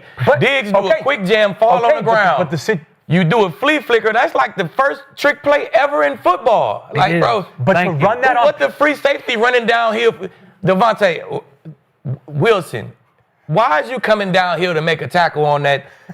Like, bro, you are deep middle. You're supposed to be going lateral, then downhill. He take 2 steps back and fly downhill. You mean tell you why he did? Terrible. Why is more wide open in the end zone? Everybody looking at each other. Like, bro, that's not a great offensive play. That's a terrible defensive play, bro. We got guys wide ass open running free all day. Like, all day. That's terrible. That's because Ben Johnson was down up. How many times do you expect a flea flicker on P and 10, on possession and 10, the first play of the drive? You're not sitting there, especially on a toss. They didn't hand it off do the run uphill. Like, they turned around, they pitched it, which I immediately think, all right, it's a pitch. But they're in cover 3. There's a level to this of, as an offensive coordinator, to where he said, all right, when I pitch this ball, they're going to think they're going to, okay. But yes, that's the thing. Not the deep third and the deep middle safety. Every time I'm in cover 3, I think it's a flea But that's why the receivers have to sell. I'm waiting. Especially if he don't come block me, I'm really waiting. But they sold it a little bit, and then he slipped through. But you sold it by doing like a little fake walk. Hey, I am not doing that. But that. Like, bro, that don't happen to good Okay, DBs, so you're telling me right now, if you, on a normal flea flicker, when they hand it off, sure, you don't see the ball. You're just reading your keys, the guards, all of that. But if you see the ball pitched, I'm telling you, there's an element to that, and you play defense. I'm not saying I know better than you. For linebackers, it is. Okay. Not for the cover 3 corner and the deep middle safety. You don't see that and think trigger? No. We think flea flicker. Okay. Reverse pass, toss pass. We think I'm deep third, bro. If I tackle you, it's going to be at 10 yards. And I'm okay with that. My job is not to go get a tackle for loss on this play. You know what I'm saying? Yeah. I thought it was genius to win, like the timing of calling that play. And that's what I'm saying. When I said the timing, I meant like the timing in the game. Yeah. First down and 10. Yes. Like that's starting a series after you just scored. That's what makes like a good coordinator to a great coordinator. Yes. It's like the timing and like being able to be offbeat and making sure that like you always got the defense on their heels, not knowing what to expect. And like the other one too. I know it might seem like Matt a simple LaFleur play. is the same way. But yeah, LaFleur's the same way. But you're going shot, pushing the ball down the field. 3rd and 9. All right, they're hurting us down the field. We're going to back off. We're going to play coverage. We dump off a little screen with DeAndre Swift, and no one's there. No, go ahead, Aqib. Retaliate. Oh, bro. You run a flea flicker from the 40-yard line. Like, we call that the shot zone. That's what we're expecting you to throw it deep.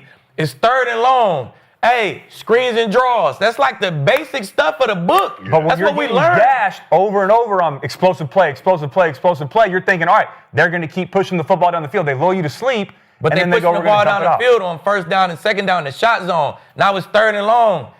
We know what y'all going to do with 3rd and long. Hey, screens and draws, sticks. That's what we planned on defense, and it was nowhere to be found. So you're saying that this is more on Dallas's defense than Ben Johnson and Caleb Williams' offense? I feel like they did a good job calling the game, but it wasn't like he came with this genius game plan. Oh my God, a toss sweep. Like where we've seen all this before. 3rd and long, a screen. We've seen that before. Like that's day one training camp stuff that good defenses, we put in, bro. We know what to expect. 3rd and long, I call Wade Phillips right now. Wade, 3rd and long, what we expecting? Screen and draw. Like, hey, I'll tell you, the Dallas Cowboys aren't skilled. Apparently you need to call the Dallas Cowboys and let them know. Yeah. But I'll say this, the other thing that stood out to me, going back to Ben Johnson, because I got to give him credit. I talked about Caleb Williams. He shows you flashes of how good he can be. And that's what I said last week.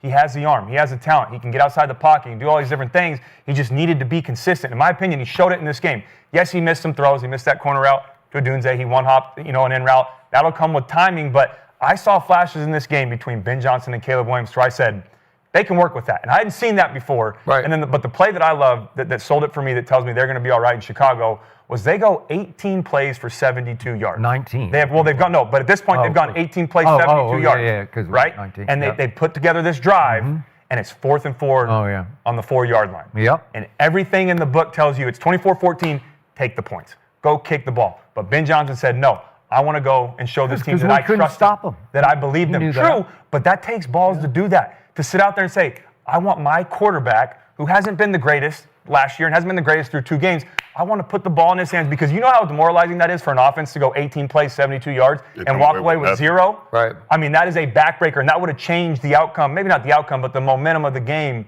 in that moment.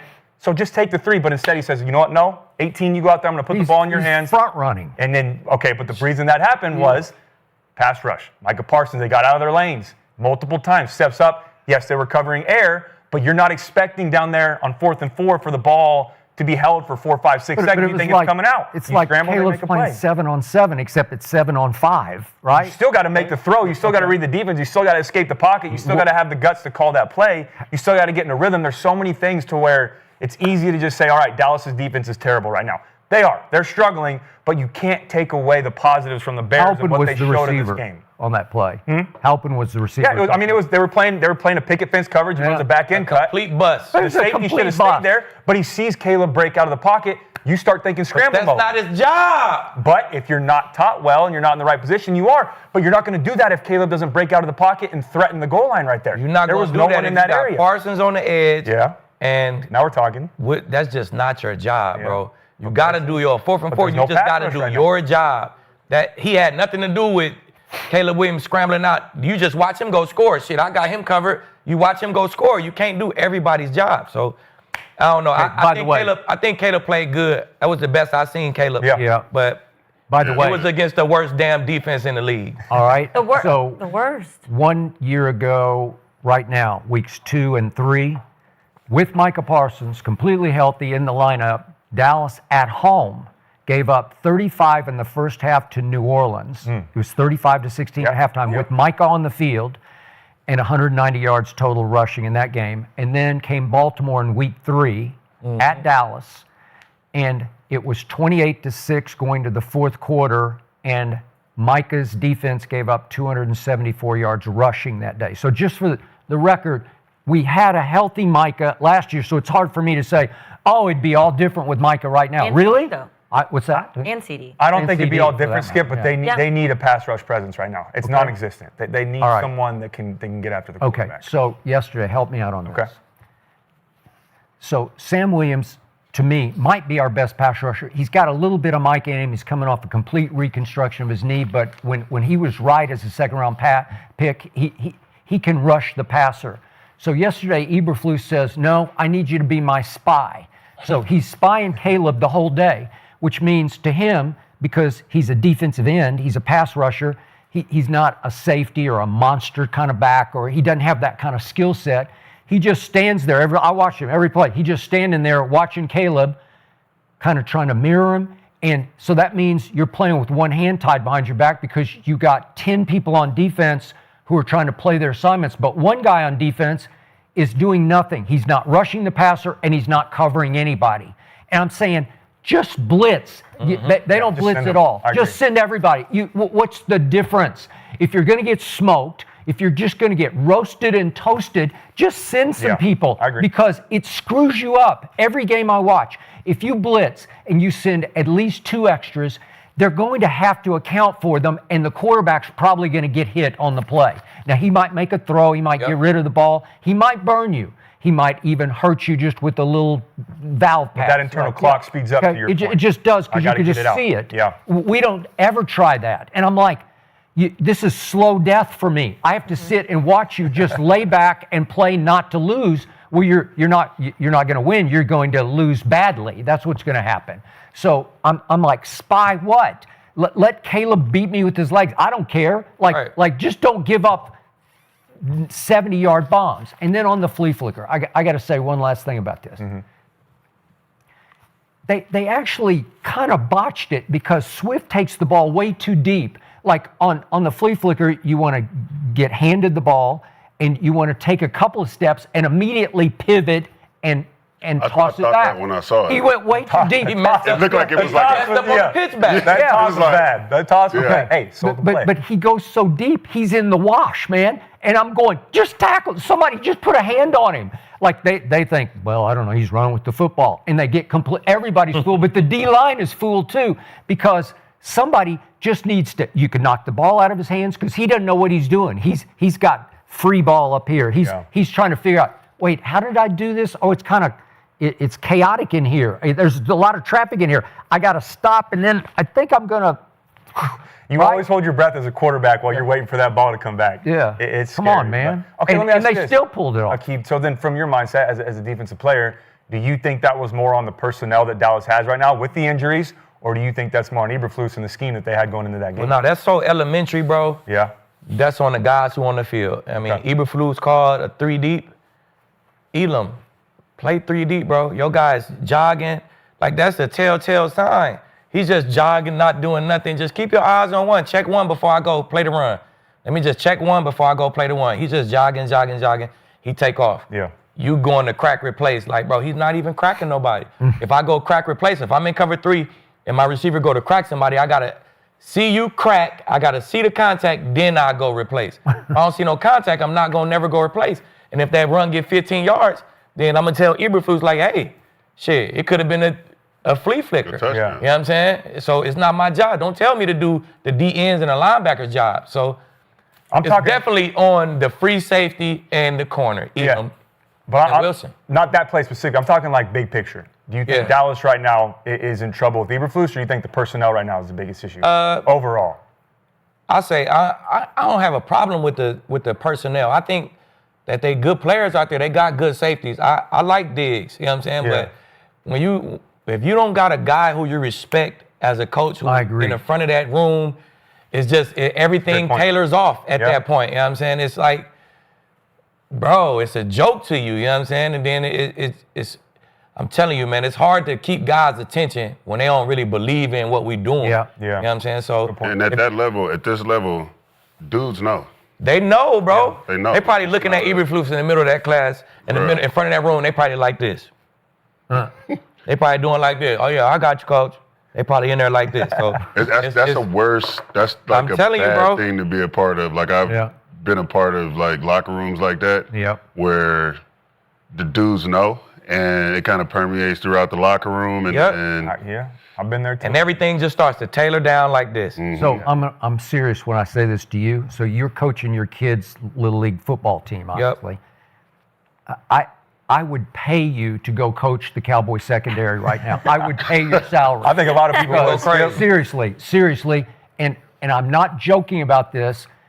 If you walked in the door today, it would just change. I promise it would. It would change dramatically. I promise it would. You get it, you know it, and they would listen to you because you speak the truth about this, and you speak it in a way everybody can understand it, but on a deep level too. Where And I'm gonna hold guys accountable. You would. Yeah. I don't bar none of that shit. Like, hey, I don't care who you is sitting in that chair. I'm gonna tell you, Wilson, that's dumb as shit. Yeah. And you the fucking post, you the middle post player, bro. Why is you running downhill to make a tackle? I'm gonna tell you, black and white in front of everybody. Okay. So it's that shit, that kind of stuff gotta happen in that defense. Donovan Wilson's a pretty good football player. He is. But he plays the run way better than he plays the pass for the most part. And that was just wrong. And he probably knows it. But Malik Hooker, he's a former first round pick. He's a pretty good player. Good football player. Okay? Yeah. So in the pieces in the pass rush, I mentioned Sam Williams, he's the spy, but this James Houston, he can rush the passer, and they don't play him very much. And Dante Fowler led the Commanders in sacks with 10.5. I watched him all day yesterday. He couldn't get off a single block. He's being single blocked all. He just getting just suffocated by the left tackle. And I'm saying, what's wrong with you, man? Because I've seen him rush the passer before. And that Ezra Rawaku, they tried to play him, number 41. Yeah. He can't get off his block. Can't get off of it. Can't. And I'm saying, they're better than this. But you need to blitz some people to free it up and get some motion in it. Get some energy. They're a year away, Skip. Yeah. If you don't see, they're going to clean it up on defense. Yeah. They're going to use them draft picks, use that money to get a couple difference makers on that defense. The offense is cool. You know what I'm saying? I think the offense is good. I think a better coordinator. I think a better coordinator would suit them well. But, Yeah. well, if you don't see Aqib on the couch next week, it's because he's now working for Dallas. the Cowboys, funded by Skip Bayless. I will. So I'm funding. please, Fund I would it, like to Skip. keep Let's do Aqib, it. though, right here on this couch. I do want to move on to the guy that the Cowboys obviously lost because it wasn't looking good for them either. So Gerald stood on this couch and he said, it's week 2. We can't say that the Packers are good. We don't know them. And he was kind of right because they just got beat by the Cleveland Browns. So Mercedes, what did that loss tell you about the Packers as Micah heads to Dallas this coming weekend? I think first and foremost, we all know what the ceiling is for the Packers, but then now we know what the floor is too. Yeah. The floor. And I think it comes down to composure and just experience. Obviously, they're a young team, and so they're going to have some growing pains, but I just felt like, those mistakes towards the end, like obviously, like I picked the Packers to win by a landslide. I thought it was going to be somewhere between like 28 and like 10 or something like that. Oh, Vegas made some money. Yeah. And so for it to look like that, but then, obviously I thought it was going to be an ugly win. It's literally like 4 minutes or something. I'm at at my boy house watching the game, I'm like packing it up. Like, all right, I'm about to go to the crib, get ready to watch the Sunday night game. Like, I thought it was over. I'm in my car on the way, and I just hear that they lose, and then I'm like looking up to see how that happened, and all that happened in a little over 3 minutes. Yeah. I just feel like the leadership has to shine through a little more there, and I think that Jordan Love, my guy, but he needs to grow up a little bit. I feel like that pass that he threw, there was no reason to do that. Yeah. You know, and like I couldn't dissect it to see what the coverage was, but I just feel like you don't make that throw. Yeah. You just don't make that throw. It was a chair concept, or it was kind of a double slant with around the corner. Okay. And he predetermined, I'm throwing that number 2 slant, and Delpit fell off, which was a hell of a play by Delpit. It was a fucking great play. It was a great play. It was an excellent play. No, he just came off. Oh, wow. And he fell off because he saw Rondé Barber. Yeah, it was like some off the radar. Okay. It was a hell of a play by Delpit. And that's a great point, but if you're Jordan Love, I talked last week about how the biggest thing for him, the last 12 regular season games, he hasn't thrown an interception or whatever it was, because his decision-making was taking that next step. You have to be great in your decision-making all the time. That was, to me, old Jordan Love right there, right? I'm going to go out there, okay. I noticed that I like it. It's man-to-man. This is 3rd and 3. This is the concept that we're calling. I know, okay, I'm going to work my slants. Maybe alert to the corner if I like it. But you start with that inside slant. You can't just predetermine that. You have to confirm what you see post-snap. Yeah. As soon as you put your foot in the ground, I mean, it's bang-bang. You got to expect, okay, it's not there, it's not there. I'm going to work outside. If that's not there, throw it away. I would live more so on the side of throwing it away. Your defense is playing great. Hunt it down there and force the Browns. Especially at that time in the game. With Flacco to go all the way down. The game's over at that point. You just can't make the crucial mistake, and Jordan Love did. So that's what worries me right now. I'm not out on Love, though. I still believe in him. You haven't fallen out of love with Love? I haven't fallen out of love with Love. He's from Bakersfield, my hometown, so shout out Jordan. But to Kinsey's point, I'm glad Gerald isn't here today because, he would have let us have it. He would not let us. In our defense, Gerald, I know you're watching. It was after 2 weeks who was the best team. Now, if we're talking after 3 weeks, then I would give them some credit. But the thing that I do love, why I think that the Packers are legit this year, that defense is the real deal. They are. I mean, that defense is so good. Even with Parkins, that adds another element. Without him, though, they look damn good. Their rush is great. I mean, the first 7 drives of the game, the Browns went 6 punts and an interception. They got nothing going. The only thing they had was that one drive. They got a field goal. True, but they did it against the Lions as well, and they did it against the Commanders on Thursday night. They've been doing this, and then the reason that they gave up those plays was because the interception, they had one play, 4 yards, touchdown, and then special teams, the blocked field goal. I know it was the day of blocked field goals, but that defense to me is going to carry them a long ways. Just Love and LaFleur and that offense can't make those crucial mistakes. The great teams find a way to win those games. Right. I say Love made one mistake yesterday, and he looked at the inside slant. By the time as soon as he came off to this slant, Delpit came off with him. I mean, that was a great play. He would pick that off on a lot of guys. You think so? It was man coverage. He read the man. He would get a lot of guys like that. I used to see Rondé Barber do it. Yeah. Rondé was like the greatest at that shit. He got one in the playoffs against the Eagles and went to the crib. But that's just a hell of a play. You got to do it the perfect time. And if you come off early, you're not going to get it. You got to come off right when the quarterback come off. He just made a great play. So I feel like the offense made one mistake, and then special teams made one mistake. And I feel like the reason that it wasn't a blowout by a landslide is because that's the ultimate trap game, bro. You have a big Sunday night. You know, everybody talking about this Sunday night. Parsons going back to Dallas. That's a big deal. Even though the Cowboys not too good, it's still a primetime game, and it's a big situation. It's the Cowboys, you know what I'm saying? So it's easy to look over them guys, man.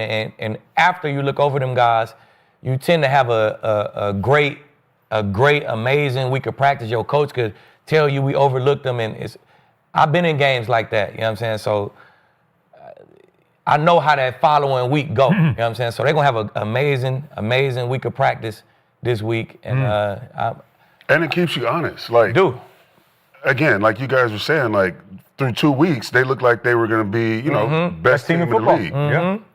This is what was great about the NFL, man. Like you got a ball. You got to play. Like you can't go out there. Like we're grown. Everybody, we're all doing the same stuff to prepare, to get ready, to compete. And like, if you go out there thinking it's sweet, especially on the road, and that their defense is flying around too, you know, so you can't take nobody for granted. And I just felt like they did. You know, I think they took them for granted. They took them for granted. Cleveland put them all Browns on, and hey, that juice was turned up. Both defenses really played great, though. Yeah, they did. The Packers defense, they didn't show anything that makes me concerned or anything. Right. They played an Against excellent Joe game. Flacco, it didn't concern you? I mean, they played an excellent game. They pretty much gave them, that's what they're supposed to do to Flacco, right? Yeah. Give them nothing. They gave him nothing. They started on the 4-yard line one time, scored a touchdown. But Judkins blocked the started kick. getting Joe got he started 11, getting 12 yards and set him up for a field goal. You know what I'm saying? So He did. The run defense could be a little better. Penalties, too, were hurting them in that game. Yeah. But to Aqib's point, I mean, but they had penalties one didn't hurt drive. enough to give them no points. Yeah. You know what I'm They saying? had one drive that looked like anything, and that was for 3 points. I mean, other than that, it was 3 and out, 3 and out, 3 and out, interception, 3 and out. And even that drive, it was after a block kick, but they got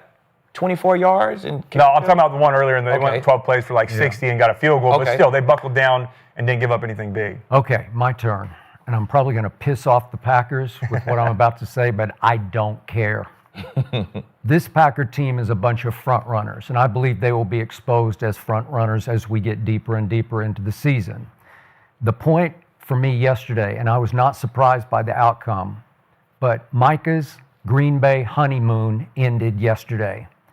There was no more Lambeau lunacy. There was no more introducing Micah before a big stage national TV game at Lambeau, sending Packer Nation into a pregame frenzy. There was no more overwhelming the Lions and the Commanders with this extreme crazed early energy in which they just extinguished the Lions and the Commanders before they even knew what had hit them between the eyes. And it allowed Micah to pick his spots, to play pass rush downs, and to pin ears back and tee off on those two quarterbacks. And it's like he died in Dallas and went to heaven in Green Bay because you couldn't have been thrown into a better spot, right place, right time against those two teams. And they're both really good teams, and they will prove to both be good teams. But they got buzzsawed in half in Green Bay because of the stage that they walked out on that Micah got introduced into. So to me, Micah got outplayed yesterday by a better player. Myles Garrett had a better game than Micah did. Myles had 6 tackles to Micah's 2. He never has more than like 2 or 3 tackles. Myles did have a half a sack. Micah didn't have any sacks.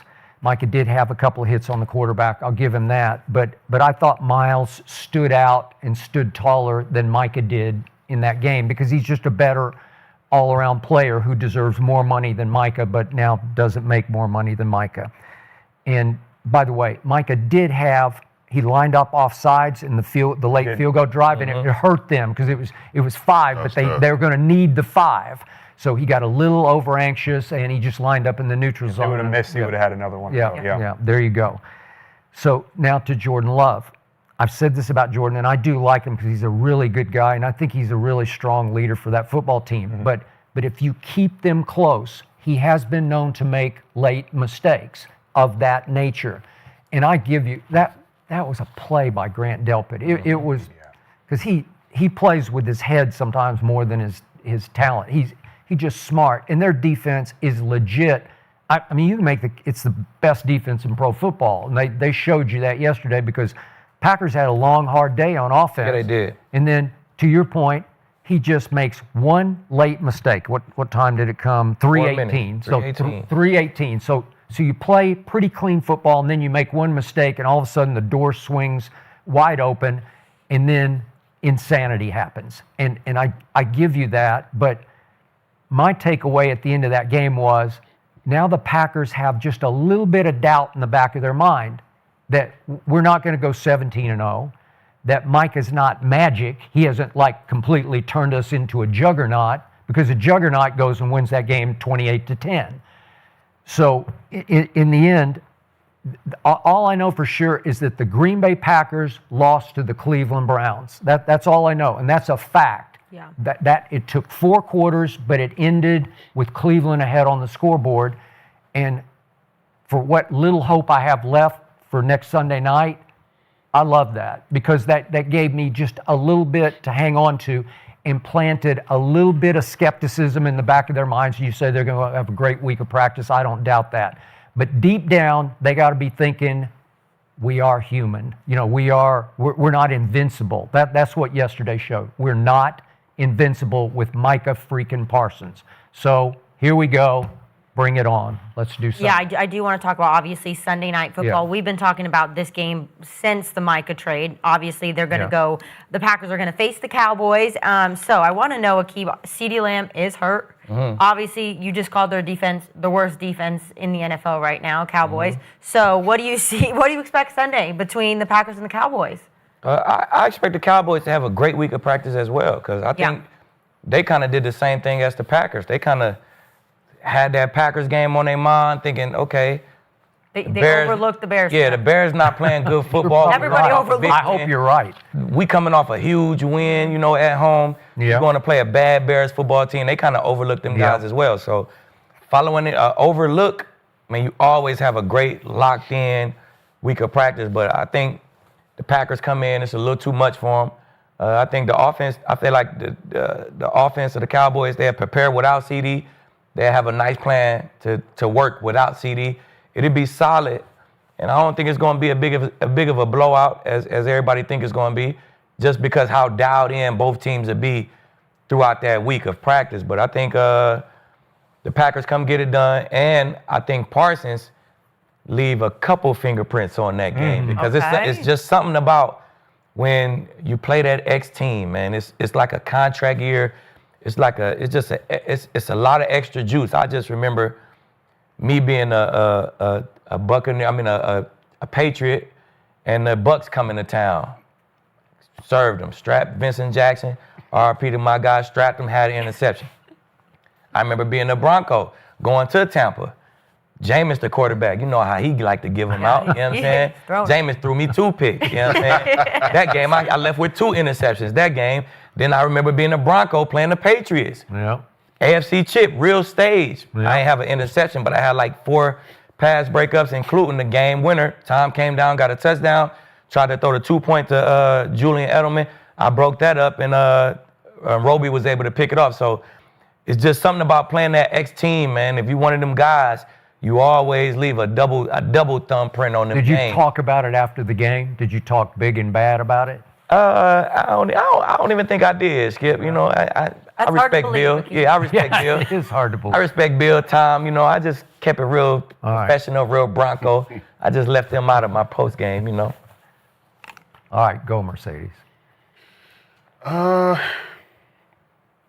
don't know. I think mainly what Talib was just saying, I just feel like it's going to be a big game, obviously, with Parsons being a Packer now.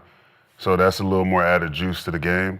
I feel like the Packers are going to go in there and handle business. I don't know if it's going to be a blowout because it'll be in Dallas, but historically the Packers have played well in Dallas. So let's see what happens there.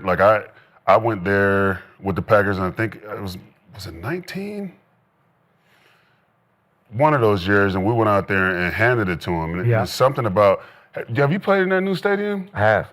It feels like it don't feel like It's not a great atmosphere. Nah, it feels like I'm at my house. Yeah. And I feel very comfortable. It's almost like a home game for me.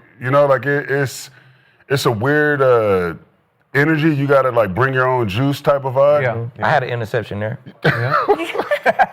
Definitely. There's no real home field advantage. Nah, it's no home field advantage there. Like a rich crowd, just real sitting quiet. They really just like watching the game.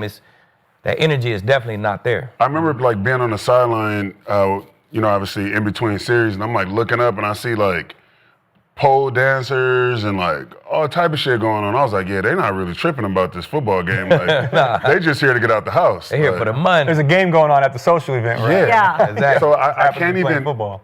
As I talk about this response that I'm giving, I can't even add home field advantage in there, because which would normally be a big thing, Sunday night football, home field, but that's not even going to be the advantage. Right. I think the juice is going to be for both the Packers and the Cowboys is Parsons. The Packers have Parsons. Yep. They're going to go in there yeah, we got y'all, dude. We about to get y'all the business. And then the Cowboys is going to be probably half the team is man, why did we get rid of him? Other half of the team is probably it's good we got rid of him. We're going to show him. Yeah. So I can't wait for the game, but I think the Packers handle business by at least 14. Blowout. I think it's going to be a good game. I think it's going to be better than I thought it was, obviously, before the Cleveland game. Is it crazy to say that this is a must-win for both teams in Week 4? I mean, I feel like if you look at like the bigger picture of stuff, like if we're talking about the Packers being a good football team, the great teams, you guys know, don't lose 2 in a row. Yeah. Like, you'll lose 1. It's the NFL. It's tough to win every week.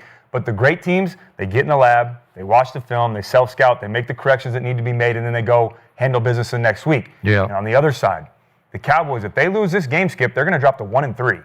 And they have injuries. And we don't know when everyone's going to be healthy. And obviously, CeeDee's going to be out for a couple weeks. And the defense looks shaky right now. It could be an early exit for the Cowboys this season if they drop to 1-3 and can't get this thing turned around. So I do think this is a must-win for both teams. I think the Packers are going to come out motivated. Yeah. To your point, no, I mean, I played there before when I was in Jacksonville. It's not a huge home field advantage, but the Cowboys' offense plays great at home. Dak plays great at home. Yeah. So I think that will be a factor. But I'm opposite on you guys about the Micah Parsons thing. I don't think you can make that the main story. We can, and the media can, and all of that. But if I'm the Cowboys on offense, he's another nameless, faceless opponent. I'm going out there. I'm going into my game plan, at least mentally. Yeah, you do that. Obviously, you got but you got a game plan for him. Like, all right, he's a good player. We're going to send some double teams. We're going to send some help on these pass rush situations. Yep. We know how he is. I'm not saying he's not a difference maker, but you can't go in to say, I want to beat Micah Parsons. I'm going in to beat the Green Bay Packers. Yeah. You know, that's the mindset you have to have, at least on offense. It's going to mean more to Micah because he felt like they did him wrong, and he should still be in Dallas. But if I'm Dak Prescott in that offense and the offensive line up front, hey, we're going to game plan against you. You're a damn good football player, but we're not going to make it bigger than what it is. Okay. Let me say this about CeeDee Lamb. You can scoff if you like. Adam Schefter has reported that he's likely out for at least a couple of weeks. Yeah. CeeDee Lamb has some LeBron James in him when it comes to injuries. LeBron is the most amazing human being I've ever seen on ankle rolls. I've seen LeBron roll his ankle to the freaking floor, touch it with the bone to the floor, go over, get it retaped, shake it off, and come back like nothing happened. And I'm like, that's impossible. You guys have all had quote-unquote high ankle sprains that they never called high ankle sprains. They were just sprains. But whatever, I got it. But every time CeeDee's been hurt and I've written him off, he just sucks it up and plays. I think he has high pain threshold, and to his credit, he did come back and try a play. He did. He couldn't run. He couldn't plant and cut. He couldn't stop on a dime, and he knew it. But then he goes over and he starts walking and he starts pacing, and he paces up and down and up and down. And the more I watch him walking on the sideline, I'm saying, you're walking pretty clean, man. And he said after the game, I tried to go back in because I was ready. My adrenaline was up, and it started feeling pretty good to me. So I'm just saying, I know they had an MRI, and it probably looked ugly because it looked ugly when it happened. It got rolled over, and the guy who rolled over is 230 or whatever he is, and that's different than what happens to LeBron for the most part. But I'm not writing CeeDee completely off. If he can't play, we probably have no shot. Even like some long shot, underdog shot, we probably don't have it. But Green Bay very quietly yesterday lost 2 starting offensive linemen, Aaron Banks and that Zach Tom, and they're both pretty good players, and they're both, I think they're going to be out. Yeah. Okay, so does it level the playing field just a little bit? And the run game is not great right now, too. It has not been great. And speaking of run games, right now the Dallas Cowboys are 3rd in the league in yards per attempt rushing the football. So Javante's been like a revelation for me, even though he got his purse snatched yesterday early. I agree. I don't get it, really good. But still, broad daylight. He runs hard, man. He does. He's run like punishingly hard, where he is dishing on people. He's looking for contact, running through people like Zeke did when he was a rookie. I'm not saying he's Zeke, but I just like the mindset. And it's starting to wear well on the offense because the offense is starting to look like, damn, we can, 3rd and 2. We got a guy who can actually get 3rd and 2. They didn't used to have that. So I do love that. Now, to the motivation. I'm going to remind you, the last time Green Bay was at Dallas was a playoff game in which we were the 2 seed and they were the 7 seed, and they were by far the youngest team in the playoffs that year. We were 7-point favorites at home. We're now about 7-point underdogs at home. But in that game, Micah remembers, CeeDee remembers, bunch of those guys on the defense remember. It was 27-0 before halftime. To your point, and you went there in the regular season and just ran them out of the building. It was a joke. I know what game you're talking about. I mean, Aaron and Aaron Jones, they just went crazy. Like 3 or 4 touchdowns. Aaron Jones is a cowboy killer. He wanted to be a cowboy, grew up in El Paso. Yeah. So he's just like he's more of a nightmare than Aaron Rodgers was in those days. But the point is, with Jordan Love at quarterback, it was 27-0 before halftime. Well, you have to remember that. You have to say, not in our house this time. That's the motivation to me is, it was, I called it the ugliest, most embarrassing, most humiliating playoff loss I've ever witnessed in any sport by any team, given the pregame circumstance of it.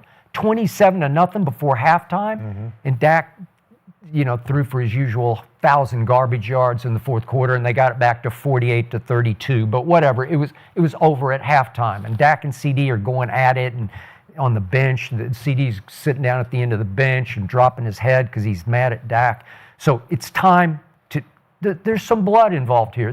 There's some revenge, and I think that whole defense should be sick and tired of hearing you ain't shit without Micah Parsons, because that's all you guys say. And maybe you're right about that, but keep saying it. I need you to keep saying that without Micah, we have no chance against Micah, right? That's what you're saying. Without Micah, no chance against Micah Parsons. So I need that to be the motivation, that all of a sudden Micah leaves Dallas, where he never really did anything for the last 3 years, and he becomes this combination of Reggie White and Lawrence Taylor and Charles Haley. Like he's 3 Hall of Famers rolled into one now. He's unblockable, unstoppable. Well, let's see. Let's see, because that's motivation. And so for all those reasons that you said, maybe you can just hang in with it, just on sheer emotion, one game, one day, even if it's America's house more than your house that you're playing in. That's what it is. So you like the Cowboys to win that game, right, Skip? I need to know more about CD. I'm not giving up on But let CD. me tell you about CD. All right. When LeBron turned that ankle, Yeah. he turned it this way, right? Yeah, I know. That's that basketball roll. I understand. Once you turn that thing this way, Skip, that's called a high ankle That's sprain. high ankle. And your ass is down 4 to 6, if not more than that. And when the inside touches the ground, And when the inside touches the ground with it that could weight linger on for it, 8 to 10. it could get ugly, Skip. Did you I had see one him surgery. prancing up and down the sideline? Yeah, I had one surgery in my Okay. whole NFL career. All right. And it was a roll this way. Yeah. And I was prancing up and down the sideline like I was straight. And Who did it? Who was it? Do you remember? I don't remember the receiver name, but I remember I slapped his ass a little bit. He caught like a third down, and he just started rolling. And I went to tag him down. He kind of just rolled on mine, just real light. Goof. What team Just was real it? goofy. Do you I feel like I It was remember against this. the Cardinals. The Cardinals. Yeah, it was against the Cardinals. Tyrell, his name is coming to me. Yeah. I got his face in my head. I don't never forget him, Skip. But he rolled into mine, and I was prancing up and down the sideline like I was going to be straight. And then next thing you know, I'm on the surgery table. I'm out 10 weeks with a plate and a screw, because once that tib and that fib do Yeah, this, I know they did. you got to tightrope Tib it. and You got to fib. put it back together. And that's what that high ankle sprain, they call it a high ankle sprain, but it's really not your ankle. No. It's your 2 bones, them ligaments tear, and they get loose like this. So And depending on how bad it is, like mine, I felt it way up here. exactly. Yeah. Like literally, I'm saying. like when I did this, like put pressure on it, Yeah. it felt like something like had happened up here. Who Exactly. did it to you? Where, So I was, it was my first preseason game, rookie season in Miami. I'm blocking a guy on my way to pancake a guy. The tackle at the time, I don't remember who it was. He gets thrown on my leg, and I'm just like, bro, this is not. I had never felt that before, and Inside roll. it felt like if this is your leg. When I went to take a step, it felt like it was like this, like separated almost, like as if there was just space in between. Did you have to get the surgery? I didn't have to get the surgery, but it didn't go away till June, and this happened in August before the season. But that's the part I worry about is, and I had the same thing. Mine was in high school, running down the sideline, kind of pushed the guy down, landed on it, and it went inward as well. Inside roll. But I walked off the field. I was like, it hurt. My coach put my arm around him, but I walked off. But those next couple of days, I realized, okay, something's wrong. And luckily, I didn't have to get surgery either. But I came back, I think, I was rehab morning, afternoon. It was wild. right before playoffs. I came back like 4 weeks, but if I played anything other than quarterback, I probably wouldn't have. Well, I was just about to say that too. It's like but that adds another element. Yeah, he might be back in 4 to 6 weeks, whatever it may be. But he won't be the same for 8 to 10. Now, I hope he is, but it's going to be tough for him. You got to rebuild that confidence and that trust to plan on that foot again and to know that I can do the same things that I did pre-injury. It might play a big factor in that. And two, if the Cowboys are struggling and things aren't going well, is there going to be incentive to come back? It sounds like we're not going to have CD. So. Okay, I give up. I'm out. Okay. We lose. It'll be 20, there we go. 27-0 before halftime. We do have 80% of the chat is saying the Packers are going to win. So a lot of 20% though I have some hope for the Cowboys. I do want to move on to the Rams-Eagles game because I thought I was cashing in my bet. 26-7 third quarter. I'm like, let's go Rams. And then we got backflip things changed pretty quickly for me. And then Jordan Davis blocks the field goal and hits 18.59 miles per hour. This is the fastest recorded speed by a 300-pound plus player as a ball carrier. He did the scoop and score.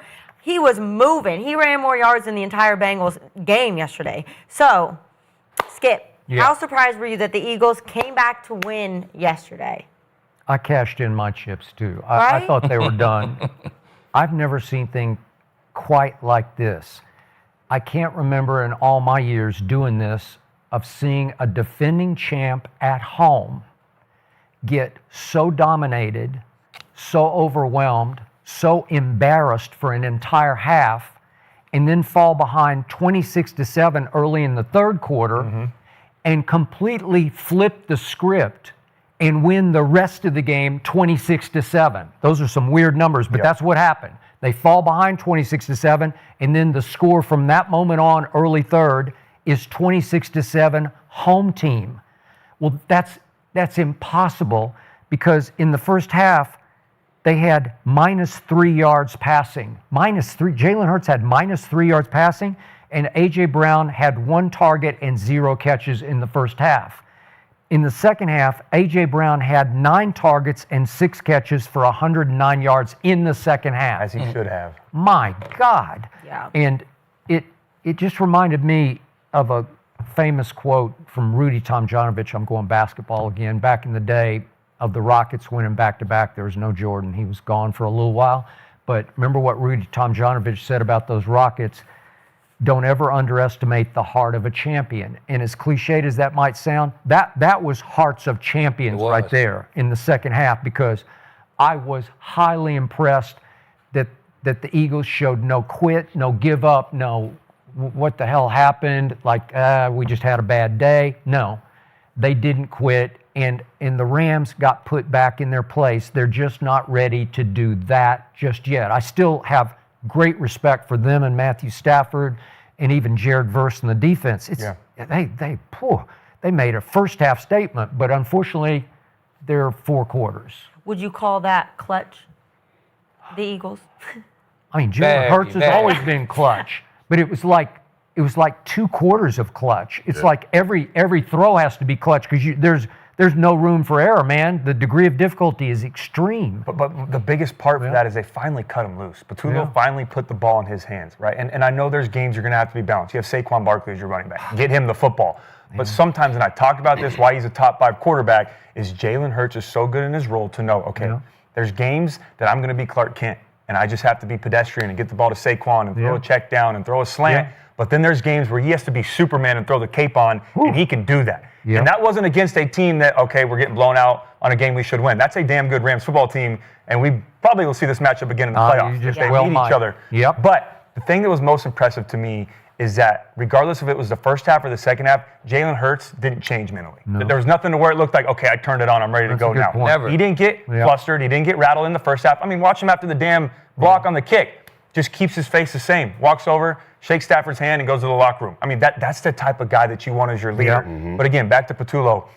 They need to get A.J. Brown the ball. He is a difference maker in any game that he's a part of. I mean, the game was won, in my opinion, on that third down when he threw the stop out on the left side, strong-handed it, took it, got off him, and then went and picked it. Like, at that moment, I'm like, Eagles winning this game. There's no way that they lose this football game, and that sparks everybody else. Another thing, too, from watching it as a play caller, they started going up tempo. I don't know if you noticed that in the second half. They started going fast pace, up tempo, What does that do to a defense? Now we can't call those slasher, the strong safety Sam blitzes. Now we can't call those corner cat blitzes. Now we can't call them Mike Sam. They just have to go vanilla and go, hey, 2-2, we're checking 2, go cover 2. Then you hit Dallas Goedert down the middle of the seam thinking, why is he so wide open? That was huge. We're going up tempo. You can't get into the play calls that you were getting home with those strong safety pressures. Also have to give credit to the defense. I thought after that sack fumble to start the third quarter, they score in one play to Kyron Williams, on the reverse out and throw it to him. I thought, okay, the defense is going to check out, offense checked out, because the fans sure as hell have checked out. They're booing, they gave up on them. But no, the defense did a great job of shutting them out the rest of the game, had 2 blocked field goals. So I'm not going to say that I was surprised that they came back and won that game, because it's the Eagles. You can never count them out, but it was extremely impressive. It really was. One other guy, too, is I got to give a shout-out, Fred Johnson at right tackle. Wayne Johnson goes out. They bring in Matt Pryor. But he couldn't hack it. He's struggling, so they go to as a guy who's a backup. And I know these guys weren't, but I've been a backup to where they go, all right, this isn't working. You got to get in there. That's a tough place to be in against Jared Verse and that defense. And Chris Shula, Fred Johnson played some damn good football. Because he locked it down. Yeah, he did. He played some good football. Well, I'm not going to say I knew they was going to come back, but when you get that lead with that much time, I just don't like it, man. I never liked, when I played, I never liked being up 28-0 at halftime. It's like, all right, if we playing a good team, the players all lax. You could just feel it in the locker room. Guys eating fucking hot dogs. And it's just, you just come off that gas. The coordinator start calling the game a certain way, and you just leave that opportunity for guys to come back. So when they came out, they got the sack fumble, boom, they scored again. They went up with like 26-7 or something like that. It was like 14 minutes left, and I'm like, man, this is a good-ass football team. If the Eagles go score right here, it's going to be a game. Boom, they went and scored like that. So I wouldn't say I just knew they was going to come back, but when you got that much time, man, I just hate how those type of games go, period. So Do you think they were eating hot dogs in the I'm telling you, I've been a part of that. Slowed them down. Hey, 31-0. It's 31-0, man. I'm telling you, it's too loud in here, bro. I used to go in the locker room like, bro, they think we won already. It's too damn loud in here, bro. Like, Bill was good at coming in like we up 30-0. Like, we haven't done fucking. Bill had a knack for making you feel like you ain't done shit when there was a blowout at halftime. So every coach don't have that. You know what I'm saying? I hate those type of games, especially when you playing somebody who has stale face as Jalen Hurts. He's a killer. He gonna go until the clock says 0-0. So I'm not saying I knew, but I just hate how those kind of games go. Good point. I think, obviously, like you said, Jalen is a killer, but you know how like when coaches say you never know what player is gonna be? I felt like in that second half, every play meant something. And just like a championship team would and should, they made it count. And you can't put a price tag on that, especially when you got a quarterback that, like you said earlier, no matter what you need from him, he's able to give it to you. Like, and then watching the game, like it just seemed like they're just a team full of dudes, bro. Dudes, man. Like you can't, oh man, it's hard to explain, but like when you are that confident and you know that when you step on the field that we have more dudes than you do. That's true. Yeah.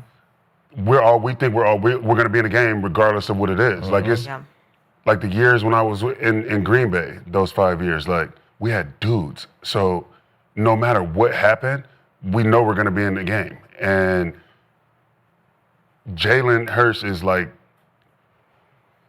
think whatever you want about him, he's a winner. And clearly he's a leader. And those guys would do anything for him. And like, it showed up in the second half, and it was just super impressive, for sure. And to your point, talking about dudes, it takes one to get going. Yes. And then, like, you see that happen. You hit that sluggo to AJ, and now Goddard's eating. And now Saquon gets a little bit better in the run game. And then you find Devontae Smith for the game winner. That's a real thing. And you feel that as a quarterback. When you're out in that game, and, when I'm out there and I hit a guy on a sluggo, all right, I'm going to let some other guys start eating. And then the defense is starting to worry a little bit because, okay, we shut them down in the first half. Now those same answers of the test aren't correct anymore. We've got to rechange this and go on and do these different, adjustments, and guys are starting to find big plays. It's a scary place to be in. So to your point about Jalen and AJ, they had a personal issue, an off-the-field issue early last year that they had to sort of work through. And they did. It took a while, but they worked through it. And there are times even now where there's just a little something going on between them that I don't understand, because that makes no sense to me. And I can't completely condemn Kevin Patullo, the new play caller, for this, because at some point, Jalen just has to get him involved. It's like CD and the Cowboys. You got to get the ball in his hands, because he's going to imprint the game. He's going to snatch one out of the air with these vice grip hands, and you're just going to say, right, and it's going to ignite the whole offense. Well, you go the whole first half and he gets one target and no catches. It's just wrong. And some of it, at least 50% of the blame, has to be on Jalen. I love Jalen, but there's always some like uneasiness between those two. And then in the second half, they had no choice. Like, okay, here we go. Exactly. We got to do this. Yeah. See, I feel like the Eagles, man, that's what they bring to the table. We gonna come run the ball down your throat and play defense. Yeah. Now, if we get down doing that, okay, we got a whole nother way we can beat you. We got 2 killers on the outside. Yeah. We'll murder you with them guys. You know what I'm saying? So I just feel like that's what they bring to the table, man. They got a way they want to play. If their passing game presents itself, they can beat you that way as well. You know what I'm saying? So I like how they don't force the ball to AJ. Every wide out want the ball. Like, I mean, I remember Emmanuel Sanders on the sideline saying, like, bro, we pay you $4.5 million. He said, bro, y'all paying Emmanuel Sanders all this money and y'all ain't throwing Emmanuel Sanders the ball? Like, you make $4 million, bro. Like, it's not that much money. No, it's not. You know what I'm saying? So it's just how wideouts are, bro. They want the ball, period. So AJ supposed to feel like that. But I feel like, man, they do a great job on how they run their team. They let their defense play. See that second half, what they had: punt, turnover on downs, block field goal, block field goal. Yeah. Like, bro, they let their defense play. They don't force nothing, and they attack you on however you want us to attack you. That's how we going to attack you. And that's why the Eagles are as good as they are. That was a great point. Because they can beat you playing their style of football, then they can also beat you playing your style of football. Exactly. And not a lot of teams can do that. And that's a great point, Aqib. But that's scary. And now you see Howie Roseman rewarding Saquon Barkley and paying him in the offseason, and they're bringing these guys in, they're treating their players well, and that's going to make more guys want to come play for the Eagles. And if you can get guys that want to come play for your team, and then they see the type of culture they have, that's a dynasty in the making. That's going to be a good team for a long time. It was unwavered yesterday. If I had them as a maybe repeat, I don't know. Yeah. Hey, they showed me a lot yesterday. Them kind of teams, that's a championship team who I watched yesterday, man. Just unwavered. Against a really good team. Against a really good team. Like unwavered, bro. We down 26-7. All right, here we go, y'all boys. Let's go. Like, hey, man, that says a lot to me. Yeah, I don't know a lot of guys that wouldn't play for the Eagles right now. Oh, 100%. But let's move on to the Chiefs, because not a lot to talk about from where they're playing, but there is a little drama I want to show on the screen. I want to know from players' perspectives. Obviously, you guys been on the sideline in a heated moment. They're kind of exchanging. This went viral. They look upset with each other. You kind of bumped him. Is this, Aqib, is that normal with your coach, or are they beefing? Man, if he was a rookie, or if this was their first year together, second year together, then that's the problem. But this is Big Red and Kelsey. You know what I'm saying? It's like father-son type relationship, man. These guys done been in chip after chip after chip. They got a great fucking relationship. So, man, that's part of it, man. If you got a problem, sometimes your father figure gonna come calm your ass down. Calm your ass down. Yeah. We winning the game, we good. Relax. You know what I'm saying? And it's part of it. So I love their dynamic, man. If you can do that, you still come out with a big win. Andy probably downplayed it to the media. He did. You know what I'm saying? They see each other on after the game. They probably talk a little shit to each other, laugh about it.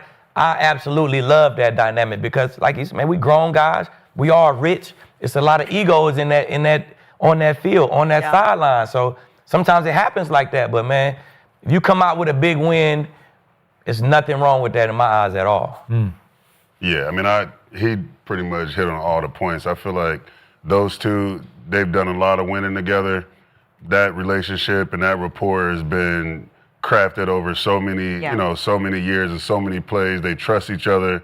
That right there is just like exactly what you said. Like, Dad, what are you doing? Like, either get me the ball or we need to do this or do that. But I don't even take that as nothing more than just like energy. Right? Okay. Being able to transmute that energy into wins, and which they have. So. Yeah. Yeah, I didn't even really pay any attention to it until social media made it a bigger thing than what it was. I thought that was But people two love guys to talk about. Yeah, and from the outside looking in, sure, but two guys that love to play football. They're both competitors. They know what it looks like on the biggest stage. They know how to get the most out of each other. We talked about earlier, like he knows, all right, I can go up and bunk Kelsey and get him going a little bit. And I know he's going to respond, but maybe I can't do that to some other guys, and it might turn into some conflict. But with Kelsey, and we saw last year, Kelsey pushed him, and people hated it.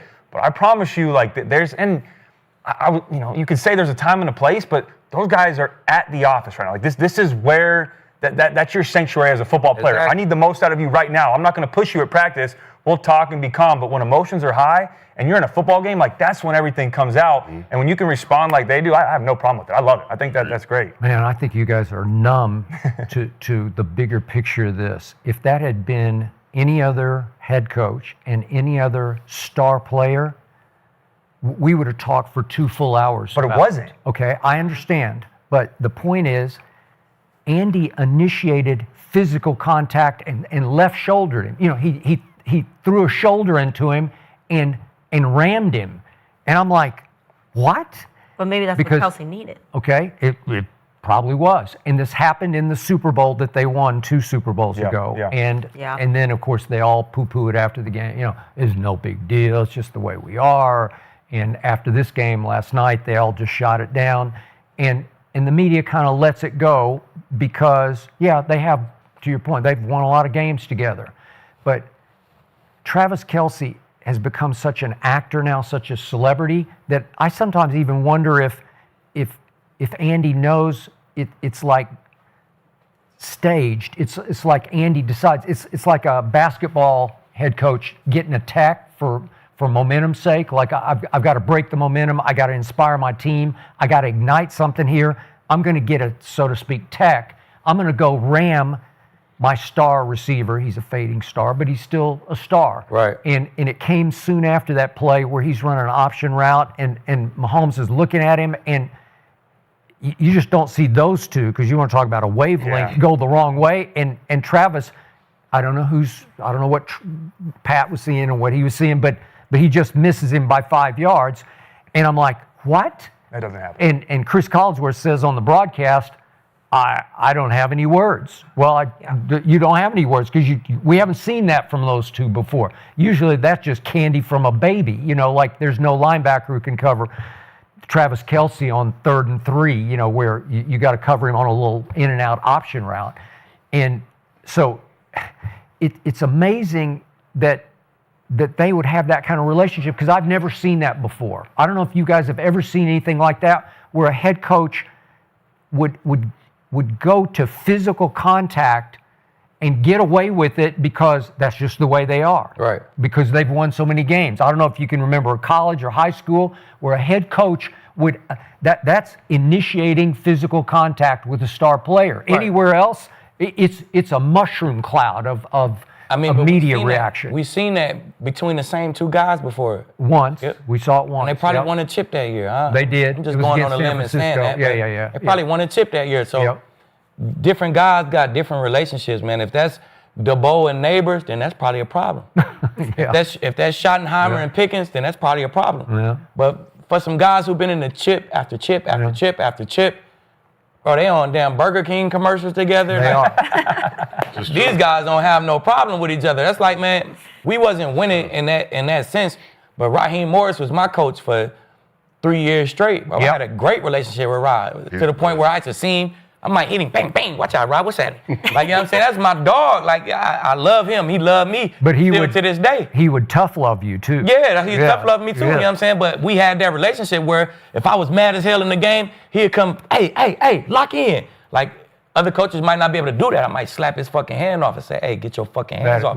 Rod could come do that to me because that's the kind of relationship we had. I've been around him. But remember, Gruden was my head coach. He was my DB coach. Then he became my head coach and was my head coach for 3 years.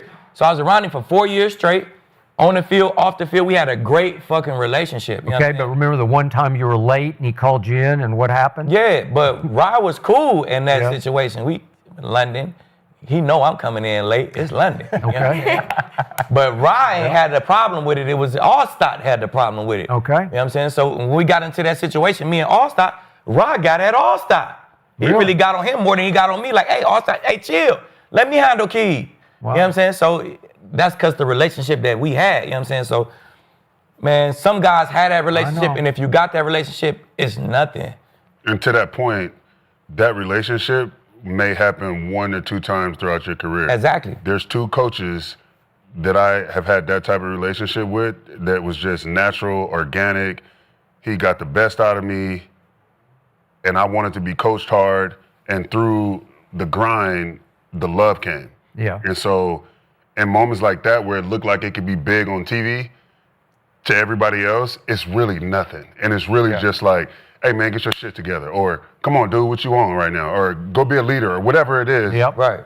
It's only a couple times that'll happen throughout your career, and I just think that this is one of those. Yeah. Yeah, I agree. And you know, like you said, like, although they're the only ones doing it and we're seeing it on TV, other coaches and players would do that. We maybe just don't see that. Like, it's not like they're the only ones that have that relationship. There's other teams, other I've coaches. never seen that. I mean, I had it, and not in the NFL because I bounced around, but in college, Sarkisian, me and Sark, I mean, he would come up and he knew how to get me going. I mean, he could come up and chest bump me and say, hey, wake your ass up. Like, I responded to that, and I expected him to do that because he held me to a certain standard, and I was the same with him. Like, hey, we got to call, you know, let's do that, let's do this, because we built that relationship and that trust. That's the same thing I see from this. I don't see a problem with it at all. Well, we've got a game tonight I want to talk about. It is Monday Night Football, and we've got Lions, Ravens. I'm going to be sat for tonight. So we also have another underdog player pack for us to walk through. So, Aqib, can you walk me through that player pack and also let me know who you have tonight? What was my player pack? Can we put it up? I remember what I picked. It's probably a winner, though. So I like Amon St. Brown to go over 6.5 catches. Okay. And Lamar, I think he's going to have an excellent day throwing the ball around. Really? So I don't think he's going to have to use his legs as much tonight. Okay. You know what I'm saying? So I like Lamar to be under his rushing yards and have a great day passing. Because Lamar is he damn near unstoppable on these Sunday night, Monday night, these primetime games, man. I feel like he got a little chip on his shoulder where he liked to sit in the pocket on these games and throw the ball around. So. And you're 4 for 4 right now on the picks, right? 4 for 4, baby. So, is it going to be 6 for 6? Check it out, right with the key. But who do you have in the game? I'm going to ride with the Ravens. I think it's a good game. I think it's another big dog fight like the Rams and the Eagles. I think it's a real close game. Jared Goff plays great. Lamar plays great. But I think it's in Baltimore. That momentum just swing a little bit at the end. Baltimore come out with the game. Okay. Mercedes?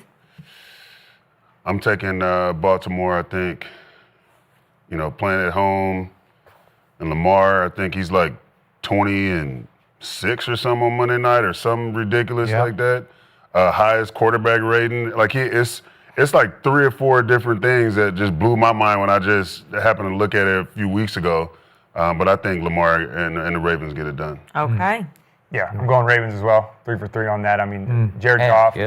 Yeah, Jared Goff and Lamar Jackson. I mean, it's 2 of the best quarterbacks in the NFL going head-to-head. I do think that the Ravens' offense is going to be too much for the Lions to keep up with. I'm still not fully sold on the Lions as well. They looked good last week against the Bears. I was still hesitant when they played week 1 against the Packers, so I don't know what offense is going to show up tonight, but I have the Ravens winning 31-27. You going Ravens for sure? I looks gotta like go it. Ravens. Yeah. Okay. So if we got 4, I'm going to switch my pick. Okay. Every time we get 4 for 4, I'm going Detroit. And I'm going to remind you, it was back in 2018. Do you remember a Monday night game out here at the Coliseum?